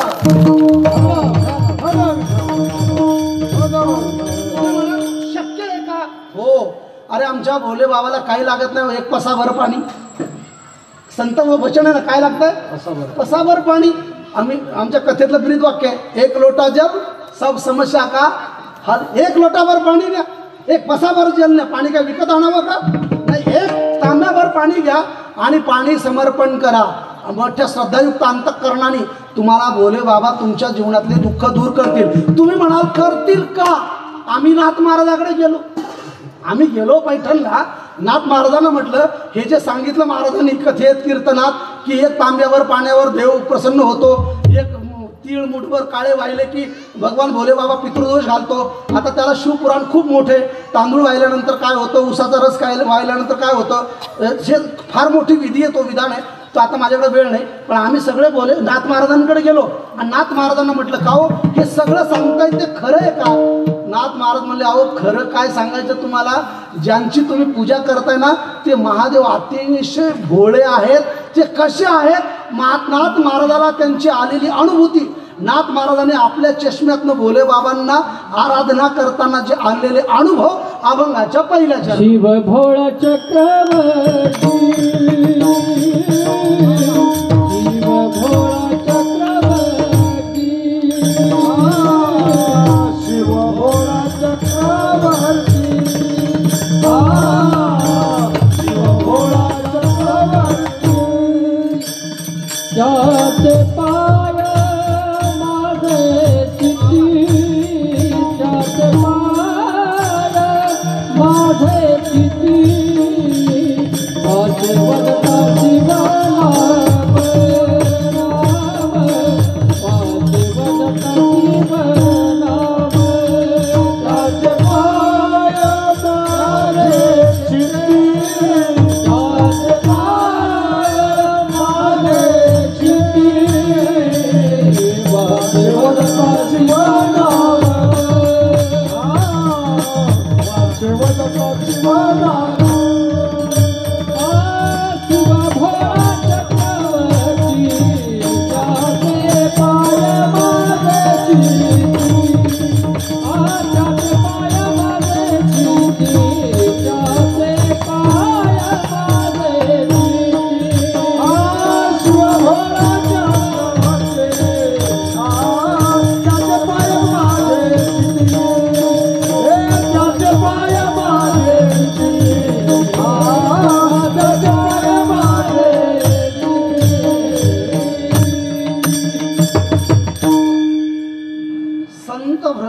सम्राट एकनाथ महाराजांनी शांती ब्रह्म भगवान भोले बाबाची आराधना करत असताना त्यांना आलेली अनुभूती की भोले बाबा कसे आहेत.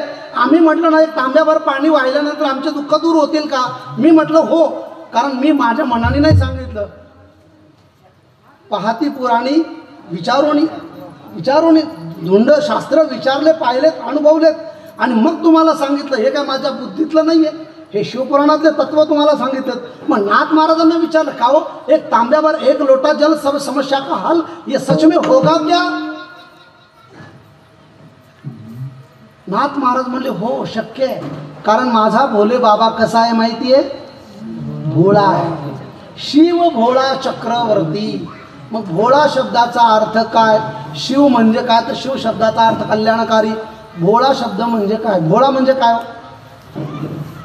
भोळा शब्द माहिती आहे तुम्हाला? काही लोक म्हणतात महाराज ते जे आहेत आमच्या गावात तो लय भोळा माणूस आहे. म्हणजे अगदी कसा आहे तो माणूस? भोळा महादेव. काय काय माता मावल्या म्हणतात आमचे पतिदेव म्हणजे महाराज अगदी भोळा महादेव. बस म्हणलं की म्हणजे तुमच्या मनासारखं वागलं की भोळा. चांगला कार्यक्रम. म्हणजे आयाला भोळा म्हणायचं. जिनको जाने कळी काळा, जिनको जाने काळा, जिनको जाने काळा, जिनको जाने.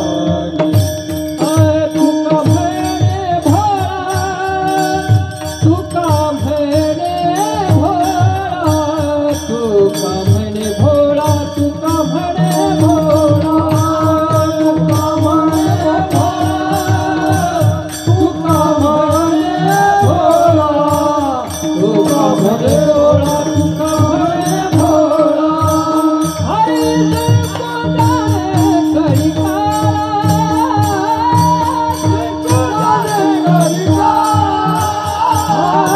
जिनको जाने कळी काळा, जिनको जाने कळी काळा, जिनको जाने कळी काळा. हरी तुका म्हणे भोळा, जिनको जाने कळी काळा, जिनको जाने कळी काळा. तुका म्हणे भोळा, जिनको जाने कळी काळा, जिनको जाने कळी काळा. भोळा शब्दाची व्याख्या जगद्गुरु तुकोबरायांनी प्रमाणातून स्पष्ट केली. तुका म्हणे भोळा, जिंकू जाणे कळी काळा. जो कळी काळाला जिंकतो तो भोळा. नोहे नोहे कळी काळ ज्याच्या अंडरमध्ये येत ते भोळा. आणि मग कळी काळ भगवान भोले बाबाच्या अंडरमध्ये आहेत. कारण भोले बाबाच्या गळ्यात काय आहे? लॉकेट. भोळे बाबाचं लॉकेट किती तोळ्याचं आहे? हा, कशाचं आहे लॉकेट? हा, बघ मोत्याचं. ते माझं नाही म्हणत मी, भोळे बाबाचं. भोळे बाबाच्या गळ्यात आहे साप.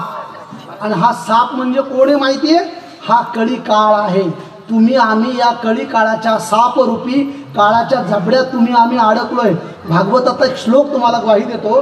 काल व्याल मुखग्रास त्रास निर्नाश हे तवे. कालरूपी या काळाच्या झबड्यात तुम्ही आम्ही अडकलोय. बरोबर. काही अर्धे आत गेलेत, काही बाहेर आहेत, काही निमकेत प्रवेश करतायत. तुम्ही आम्ही सर्व काळाच्या जबड्यात आहेत. पण हा काळ कोणाच्या ताब्यात आहे? भगवान भोले बाबाच्या. म्हणून भोळा. आणि आपण ज्याला म्हणतो ना भोळा, तो भोळा नाही, तो लय चॅप्टर असतो. तुम्हाला दिसतोय भोळा. हा, मला एकदम महाराज एका गावात मला दोघं तिघं म्हणलं महाराज हा लय भोळा आहे आमच्या गावात. हा लय भोळा. मी म्हणलं लय भोळे. ते म्हणलं हा महाराज मी लय भोळा आहे. मी म्हणलं करता काय? ते म्हणलं काय नाही असंच फिरतो. म्हणलं लेकरं बाळ. तर म्हणलं 2 पोरं, 1 पोरगी, 1 बायको. म्हणलं वा. त्याला ब्लूटूथ ऑन ठेवलं म्हणजे माझे शब्द स्पीडने जातात. म्हटलं मी भोळा. म्हटलं जमीन किती आहे? तो म्हणला 10 एकर. म्हटलं सगळं ऊस? म्हटलं हा. मी म्हणलं एक काम करा ना, त्यातले 5 एकर माझ्या नावाने करा ना. मी म्हटलं 5 एकर? तो म्हणला हा असं कसं असतो तुमचा मला काय संबंध? आणि म्हटलं मग हे भोळे नाही चॅप्टर या. तर भोळा असतात एका मिनिटात तयार झाला असतं. मग आपलं भोळे पण हे जगाच्या नजरेतलं चॅप्टर पण आहे. आपल्याला माहिती आहे आपण कसे आहेत. बाह्यरंग भोळा वेगळा आणि अंतरंग भोळा वेगळा. चला 2 टप्पे आहेत. भोळा शब्दाचा अर्थ जिंकू जाणे कळी काळान भोळे. भगवान भोले बाबा काळ आपल्या ताब्यात ठेवतात म्हणून भोळा. चक्रवर्ती शिव भोळा चक्रवर्ती. चक्रवर्ती म्हणजे या त्रिभुवनात त्यांची सत्ता आहे. किती सत्ता आहे तर जेणे हे विश्व निर्मिले महर्षी देवा संस्थापिले. भगवान भोले बाबाच्या आज्ञेनेची सृष्टी निर्माण झाली म्हणून शिव भोळा चक्रवर्ती. नाथ बाबा म्हणतात त्याचे म्हणजे कोणाचे? या भोले बाबाचे. जो भोळा आहे जो चक्रवर्ती आहे त्याचे पाय माझ्या चित्तात असू द्यावे. आणि भोले बाबा काळ त्यांच्या ताब्यात आहे म्हणून माझं एक वाक्य नीट ऐका. एखाद्या वेळेला तुम्हाला आवडलं तर टाळ्या देताल. ते वाक्य असं आहे, भगवान भोले बाबाची जो कोणी सेवा करतो ना, शिवलिंगाची शिवपिंडीची जो कोणी सेवा करतो ना त्याला कधीच अकाल मृत्यू येत नाही. अकाल मृत्यू म्हणजे काय? आता मला वाक्य सांगायचं ते हिंदीत पण ठीक आहे काही अडचण नाही. तुम्हाला ते पूर्ण वाक्य सांगतो. अकाल मृत्यू म्हणजे काय तर ॲक्सिडेंट होणे, पॉयझन घेऊन मरणे, एखाद्याचं मर्डर होणे, याला धर्मशास्त्रामध्ये काय म्हटलेलं आहे? अकाल मृत्यू. मग अकाल मृत्यू अशा लोकांचा होत नाही जे भगवान भोले बाबाचे अनन्य सेवा आहे. त्याचं वाक्य असं आहे, बऱ्याच तरुणांना माहिती आहे, स्टेटस आपण पाहतोय. अकाल वो मरे, अकाल वो मरे जो कर्म करे चांडाल का. वाक्य पुन्हा ऐका. अकाल वो मरे जो कर्म करे चांडाल का, काल भी उसका क्या बिगड़े जो भक्त है महाकाल का. अकाल वो मरे जो कर्म करे चांडाल का, काल भी उसका क्या बिगाड़े जो भक्त है महाकाल का. म्हणून भगवान भोले बाबा हे महाकाळ आहेत म्हणून त्याचे पाय माझे चित्ती. आणि नुसतं शिव शिव शिव ओम नमः शिवाय ओम नमः शिवाय जर म्हटलं तर तुम्हाला मला त्रास देणारे काम क्रोध अधिक विकार हे शिवजीच्या नामस्मरणाने सुद्धा शांत होतात. अभंगाचं 2रं चरण. वाचे बजता शिव नाम, वाचे बजता शिव नाम, वाचे बजता शिव नाम, वाचे बजता शिव नाम. हरि कयन बाली क्रोध काम, कयन बाली क्रोध काम, वाचे बजता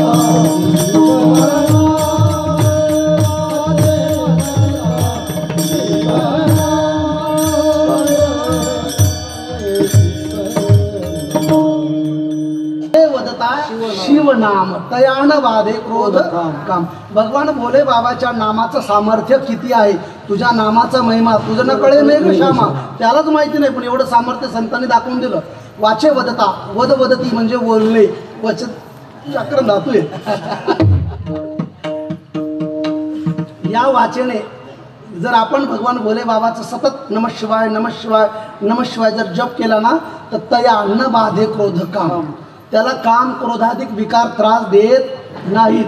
म्हणून जी परमार्थिक माणसं असतात ना ती रागवत नाहीत, ती क्रोधायमान होत नाहीत, ती विकाररहित असतात. त्याला विकार काही प्रभावी करत नाहीत. म्हणून जो खरा भगवंताचा भक्त आहे तो शांत संयमी असतो. बरोबर. मग तयान बाधे क्रोध काम, वाचे वदता शिवनाम. एकनाथ महाराज म्हणतात की एवढंच नाही तर भगवान भोले बाबाचं भजन केल्यानंतर त्यांची भक्ती केल्यानंतर क्रोधकाम निवर्तात. एवढंच नाही तर धर्म अर्थ काम आणि मोक्ष हे 4ही पुरुषार्थ ऑटोमॅटिक प्राप्त होतात. जन्माला आलेल्या माणसाने पुरुषार्थ करावेत. धर्मम चर सत्यम वद याने चालणं म्हणजे धर्माचं एक अंग आहे. सत्यम वद हे धर्माचं अंग आहे. सत्याच्या मार्गाने चाललं पाहिजे. माणसाच्या जीवनात सत्य अंगीकार करा. काय होतं दादा, माणसं हल्ली क्षणोक्षणीला खोटं बोलतात, क्षणोक्षणीला खोटं बोलतात. बरं त्यातल्या त्यात खोटं बोलायला परत एक भर पडली, एक यंत्र आलं, त्याचं नाव काय? हां, मोबाईल. म्हणजे तुमच्याकडं आहे, माझ्याकडे पण आहे. हे प्रत्येक क्षणाला खोटं बोलायला लावतं. एखाद्याला आपण फोन केला ना, हॅलो कुठे आहे, तो म्हणतो मी दिल्लीला आहे. आता कुठंच नाही, तो वडगावच्या गल्लीतच आहे. पण आपल्याला म्हणतो मी कुठे, दिल्लीत आहे. म्हणजे प्रत्येक क्षणाला आपल्याला खोटं बोलायला लावणारं यंत्र. पण धर्माच्या मार्गाने चाला, सत्यम वद, खरं होईल तेवढं खरं बोला. कारण हे धर्माचे 4 अंग आहेत. धर्म अर्थ काम आणि मोक्ष हे पुरुषार्थ आहेत. म्हणून आपल्याला मोक्ष प्राप्ती व्हावी, सत्याच्या मार्गाने आपल्या धर्माने अनुकरण आपलं असावं. आणि हे कशाने शक्य होत असेल तर वाचे वदता शिवनाम, हे एवढं त्यांचे सामर्थ्य आहे. एकनाथ महाराजांना म्हटलं की एका जनार्दनी शिव निवारी कळी काळाचा भेव. हा जो कळी काळ आहे ना, तुम्हाला मला नेणार आहे. याच्यात तुम्ही आम्ही कोणी सुटणार नाही, कुणाला डिस्काउंट नाही. उलट आपण कोरोनातून वाचलो, हेच डिस्काउंट आहे. आपण कोरोनातून वाचलोय हे आपल्याला गॉड गिफ्ट आहे. बोनस काय आपल्याला आहे, ही गॉड गिफ्ट आहे की आपण कोरोनातून वाचलोय. आपल्या सोबतचे गेलेत का नाही, बऱ्याच जणांचे नातेवाईक गेलेत, बऱ्याच जणांचे मित्र गेलेत, मी म्हणणारे गेलेत. मग आपण शिल्लक राहिलो, ही आपल्याला गॉड गिफ्ट आहे. मग अशा या कळी काळाचा भेव आम्हाला नाही असं नाथ महाराज का ठामपणे सांगतात, तर त्यांच्यावर शिवाची विशेष कृपा. अभंगाचं शेवटचं एका जनार्दनी शिव, एका जनार्दनी शिव, एका जनार्दनी शिव, एका जनार्दनी शिव, एका जनार्दनी शिव, एका जनार्दनी शिव, एका जनार्दनी शिव, एका जनार्दनी शिव. निवारी कळी काळाचा भेव, निवारी कळी काळाचा भेव, निवारी कळी काळाचा भेव, वाचे वदता शिव नाम, वाचे वदता शिव नाम, वाचे वदता शिव नाम, वाचे वदता शिव नाम, शिव नाम. एका जनार्दनी शिव निवारी कळी काळाचा हेव, वाचे वदता शिव नाम, तयान बाधे क्रोधक काम. मग ही जर शिव नामात एवढं सामर्थ्य आहे, तर मग आपण 1 मिनिट शिवजीचं नाव घेतलं पाहिजे का नाही, आणि मग शिवजीचं नामस्मरण करू. पण मग मी आता तुम्हाला विठोबा रुक्माई नाव घ्यायला लावणार मधलं भजन. मग तुम्ही म्हणाल शिवजीचा आणि विठोबाचा काय संबंध, काय संबंध. एकच वक्त सांगतो, हरिहरा नाही भेद. कारण पंढरपूरला तुम्ही कधी गेलात का, तुम्ही सगळेजण पंढरपूरला गेला असतात. पंढरपुराच्या पांडुरंगाचं स्वयंभू दर्शन कधी घेतलं का, वस्त्रासहित पाहिला, मुकुट पाहिला. पण जर कधी पंढरीला गेलात, सकाळच्या 4च्या काकड्याला जा, 4च्या काकड्याला गेलात ना, की तुम्हाला पांडुरंगाचा जेव्हा अभिषेक होईल, तेव्हा पांडुरंगाचा जो मुकुट आहे ना, म्हणजे मस्तक आहे ना, त्या मस्तकावर शिवजीची पिंड आहे. हे तुम्ही आजही कधी पाहू शकता. किंवा स्वयंभू पांडुरंग विठ्ठल फोटो डाउनलोड करा, झूम करून बघा गुगलला. भगवान पांडुरंगाच्या मस्तकावर भगवान भोले बाबाची पिंड आहे. ती पिंड का आहे त्याची खूप मोठी कथा आहे. मी कथा सांगत नाही, मला वाक्य एवढं सांगायचं, पांडुरंग नाही. तुमची ऐकायची इच्छा आहे, पण माझा टायमिंग संपलेला आहे. आणि बाकी एक जण राजीनामा देण्यापेक्षा, एक जणांनी सभेचा त्याग करण्यापेक्षा मी माझा देहत्याग केलेला परवडला. मी तुम्हाला जास्त त्रास देत नाही. आता शिवपुराणे अथांग आहे, तर पांडुरंगाडी सुद्धा महादेवाला डोक्यावर घेऊन नाचलेत. हे दोघं एकच आहेत. मला काय म्हणायचे, दोघं एकच आहेत, कार्यकर्तेच भांडशी नाही म्हणलं. आता कुंभात आमच्या साधूचीच झाली, एक शैव आणि वैष्णव, आणि हे दोन एकच आहेत. दोघांची वर एवढं जमतं मला, श्रीराम जय राम जय जय राम, रामपूजी सदाशिव. म्हणजे दोघं एका फॅक्टरीत पार्टनर आहेत, दोघं नातेवाईक आहेत, आणि खाली कार्यकर्ते डोके फोडून घेतात. कुणाचं सांगतो मी, देवाचं. बाकी जसे मला काही घेणं नाही. हे एकाचे नातेवाईक आहेत, कोण, महादेव आणि पांडुरंग. आणि कार्यकर्तेच म्हणतात हा वैष्णव आहे, हा शैव आहे. काही नाही. जो शिवजीत आणि पांडुरंगात भेद करतो, पांडुरंग म्हणतो तो माझा भक्त नाही, शिवजी म्हणतात तो माझा भक्त नाही. ना इधर का ना उदर का. म्हणून हरिहरा नाही भेद. म्हणून आपण मधलं भजन विठोबा रुक्माई घेऊ, आणि त्यातच ॲड रिमिक्स महादेवाचं घेऊ. मधलं भजन होईल, नंतर प्रास्ताविक 1 सेकंद होईल, आणि कीर्तनाची समाप्ती होईल. आता थोडं सावध बसा, हां थोडं सावध बसा, हात वर करा. मधलं भजन घेऊन आपलं विठोबा रखुमाई. अगदी महादेवापर्यंत तुमचं भजन पोहोचलं पाहिजे आणि याचं स्मरणशक्ती, याची पावर म्हणून तुमच्या अंतःकरणात भोले बाबाची विशेष कृपा, तुमच्या माझ्या जीवनात आनंद येईल याची आपण गॅरंटी घेऊया. विठोबा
आता ही जर कथा असती ना चौगुले साहेब, अख्खी लोक उठून नाचली असती कथेत. पण आता हे कीर्तन आहे त्यामुळं तरी सुद्धा एक सेकंड मला यांच्याकडनं या हारापेक्षा मला भजन महत्त्वाचं आहे. तर सर्वांनी ओम नमः शिवायचा एक जप करूया अगदी मोठ्या प्रेमाने. मग तुम्ही मला हार घातला तरी काही अडचण नाही, माझे हार मांडणे तयार आहे. चला हात वर करा. मी हार मांडली तुमच्या पुढे, तुम्ही जर भजन केलं तर मी हारलो आणि तुम्ही जिंकले. चला नमः शिवाय. ओम नमः शिवाय, ओम नमः शिवाय, हर हर भोले नमः शिवाय, नमः शिवाय, ओम नमः शिवाय, हर हर भोले नमः शिवाय, नमः शिवाय,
एकनाथ महाराजांनी भगवान भोले बाबांच्या प्रती आलेली अनुभूती, त्यांच्याविषयी केलेलं वर्णन अतिशय सरळ आणि भावपूर्ण आहे.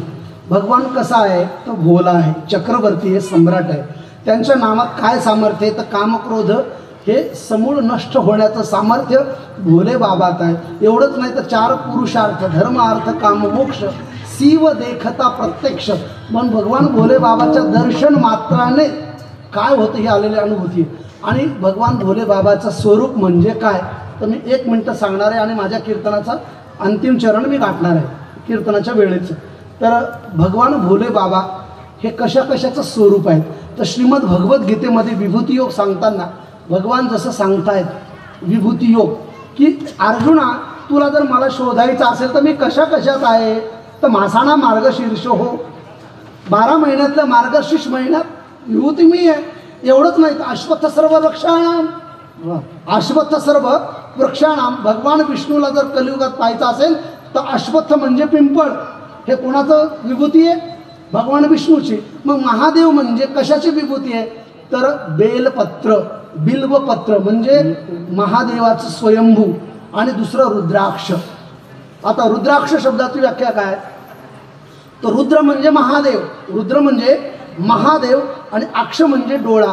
भगवान महादेवाच्या, आता ती फार छान कथा आहे, पण मला वेळ अभावी मी क्षमा मागतो आणि इथे थांबतो. ती भगवान महादेवाच्या अक्ष म्हणजे डोळ्यातनं प्रेमाश्रू जमिनीवर पडले. ऐकता ना सगळे? भगवान महादेवाच्या नयनातनं डोळ्यातनं प्रेमाश्रू खाली पडले, आणि जिथून त्या प्रेमाश्रूतून जे वृक्ष उदयाला आलं त्या वृक्षाचं नाव आहे रुद्राक्ष. रुद्र अक्ष, रुद्र म्हणजे महादेव, अक्ष म्हणजे डोळा, आणि मग त्याच्यातनं जे फळ येतं त्याचं नाव रुद्राक्ष, जी माझ्या गळ्यात पवित्र माळ रुद्राक्षाची आहे.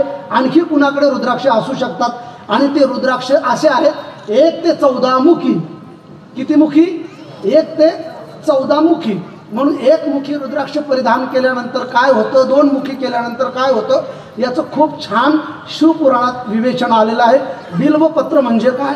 हे त्रिगुणात्मकम रहितम कर्पूर गौरम करुणावतारम संसार सारम भुजगेंद्रहारम सदा वसंतम हृदयारविंदे भवम भवामी सहितम नमामि. श्रद्धा विश्वास रूपीनो.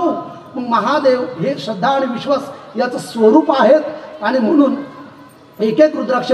आता काही जणांचा गोड गैरसमज आहे आपल्या, त्यातल्या त्यात पुणे जिल्ह्यातल्या तर लोकांचा आहे. एखाद्याला म्हणलं ना तुळशीची माळ घाला गळ्यात, लोक महाराज का? तर तुळशीची माळ घातली तर मग इकडं तिकडं फिरता येत नाही कळालं? इकडं तिकडं म्हणजे कार्यकर्ता म्हणून मिरवता येत नाही. मग आम्ही रुद्राक्ष घालू शकतो, आणि बरेच जण असे आहेत की रुद्राक्षाची माळ घालून वशाट खाणारे, पिणारे. पण तुमच्या माहितीसाठी सांगतो, शिवपुराणाचा दाखला पुरावा प्रमाणासहित श्लोक उत्तरासहित माझ्याकडे आहेत. जर गळ्यात तुमच्या रुद्राक्ष असेल आणि तुम्ही जर नॉनव्हेज किंवा ड्रिंक करत असाल तर तुमच्यासारखं महापाप दुसरं कोणी करत नाही. म्हणून गळ्यात रुद्राक्ष असून हे व्यसन करणं पातक आहे. तुम्हाला कोणी सांगितलं माहिती नाही की रुद्राक्ष घातला तर हे करायला चालतं. म्हणून रुद्राक्ष म्हणजे काय? तर 114 मुखी. रवी महाराज, मी आता कुंभाला होतो ना, मला जो तो मॅसेज करायचा की महाराज आम्हाला तिकडे येताना रुद्राक्ष आणा, रुद्राक्ष आणा. मला दोघं तिघं म्हणले आम्हाला 1 मुखी रुद्राक्ष आणा. आता सर्वात जास्त कठीण आहे 1 मुखी रुद्राक्ष, बरोबर? आणि ते ठराविक लोकांकडेच होते पूर्वी, म्हणजे इंदिरा गांधी, स्वर्गीय बाळासाहेबजी ठाकरे, अशी जी ठराविक लोक आहेत किंवा साधू संत चारी शंकराचार्य यांच्याकडं 1 मुखी रुद्राक्ष आणा. मी एक युक्ती काढली, मला परत कोणी सांगितलंच नाही आणायला. मला जर म्हणलं ना 1 मुखी रुद्राक्ष आणा, मी त्यांना सरळ सांगतो मी 1 मुखी रुद्राक्ष, त्याला देईल तो 1 मुखी माणूस आहे. नाही कळालं? अहो कलियुगात 1 मुखी रुद्राक्ष मिळणं सोपं आहे, पण 1 मुखी माणूस मिळणं अवघड आहे. आपण जर म्हणत तो माणूस कसा आहे, तो तुम्ही कुठं नादी लागले महाराज, तो काय 1 तोंड आहे 10 तोंड आहेत, म्हणजे त्याला 1 मुख नाही, म्हणजे जो 10 तोंड आहे त्याला 1 मुखीच पाहिजे. तो रुद्राक्ष कोणी किती मुखाचा वापरावा, त्याचा जप कसा करावा याचं शास्त्र शिवपुराण आहे. म्हणून तुमच्या जीवनात कधी योग आला तर आपण शिवपुराण नक्की श्रवण करा. आज शिवरात्रीचं महापर्व आहे, आणि या शिवरात्रीच्या महापर्वावर अगदी वडगाव आनंद या गावामध्ये इथे येऊन माझ्या सवंगड्यासोबत मला कीर्तन करण्याची संधी मिळाली. ही भगवान भोले बाबांनी माझी सेवा करून घेतली. खरं तर आमच्या 3ऱ्या प्रहरातली पूजा प्रारंभ होणार आहे, म्हणजे अगदी 12-12:30ला आमचा प्रहर चालू होतो, आणि ती आम्ही सिद्धेश्वराला आणि वैतागेश्वराला ती पूजाची आमची वेळ आहे. पण या वेळेत आम्ही तिथं कीर्तन करून निघून जाऊ शकतो, म्हणून आम्ही धावत्या वेळेत मी तुम्हाला जे शिवपुराणाचं आणि शिवरात्रीचं चिंतन मांडण्याचा प्रयत्न केला. एकनाथ महाराजांच्या अनुषंगाने ते मी भाव इथे प्रगट केले. हे खरं बरोबर असेल ते माझ्या सद्गुरूंचं आहे, जे चुकीचं असेल ते माझ्या वाणीचा दोष आहे. जे चुकत असेल ते मला परत करा, जे चांगलं असेल तर नक्कीच घ्या. पण भगवान भोले बाबाची सेवा करा, काही लागत नाही. 1 लोटा जल सब समस्या का हल. मग समस्या हाल करायची असेल तर रोज आपल्या महादेवाच्या मंदिरात जा, 1 लोटा पाणी घेऊन जा आणि भगवान भोले बाबाची आराधना करा. आपल्या जीवनात आनंदमय वातावरण होईल. हे सांगण्यात मला अर्थ नाही, म्हणून मला वडगावमध्ये आलो. इथे आल्यानंतर आमचे सर्वच आमचे वाळुंजकर कैलासकर आहेत, सुरेश शेठ चौगुले आहेत, इथे बरेच जण आमचे सर जे शिक्षक आहेत निवेदन करत होते. मला त्या सर्व आणि विशेषतः सर्व भजनी मंडळाचा ग्रामस्थ तुमच्या सर्वांचा ऋणी आहे. झालेली सेवा इथेच पूर्णविराम. ज्ञानेश्वर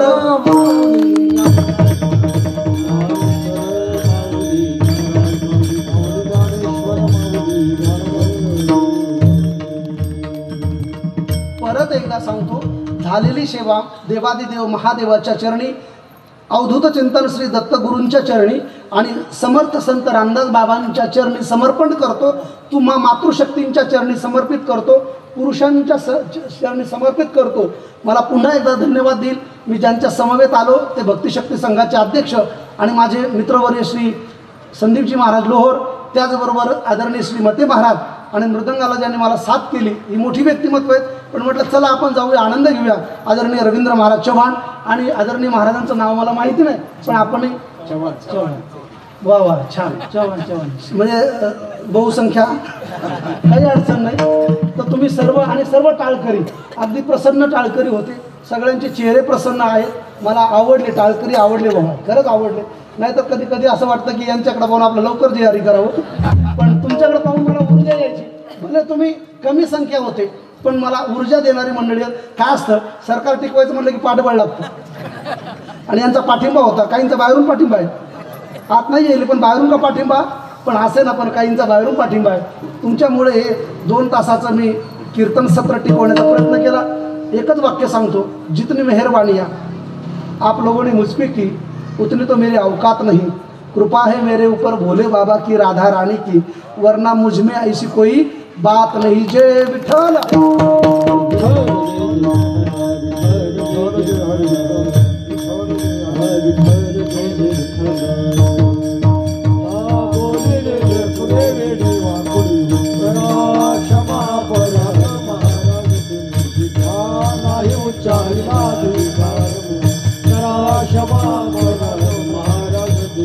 तुका म्हणे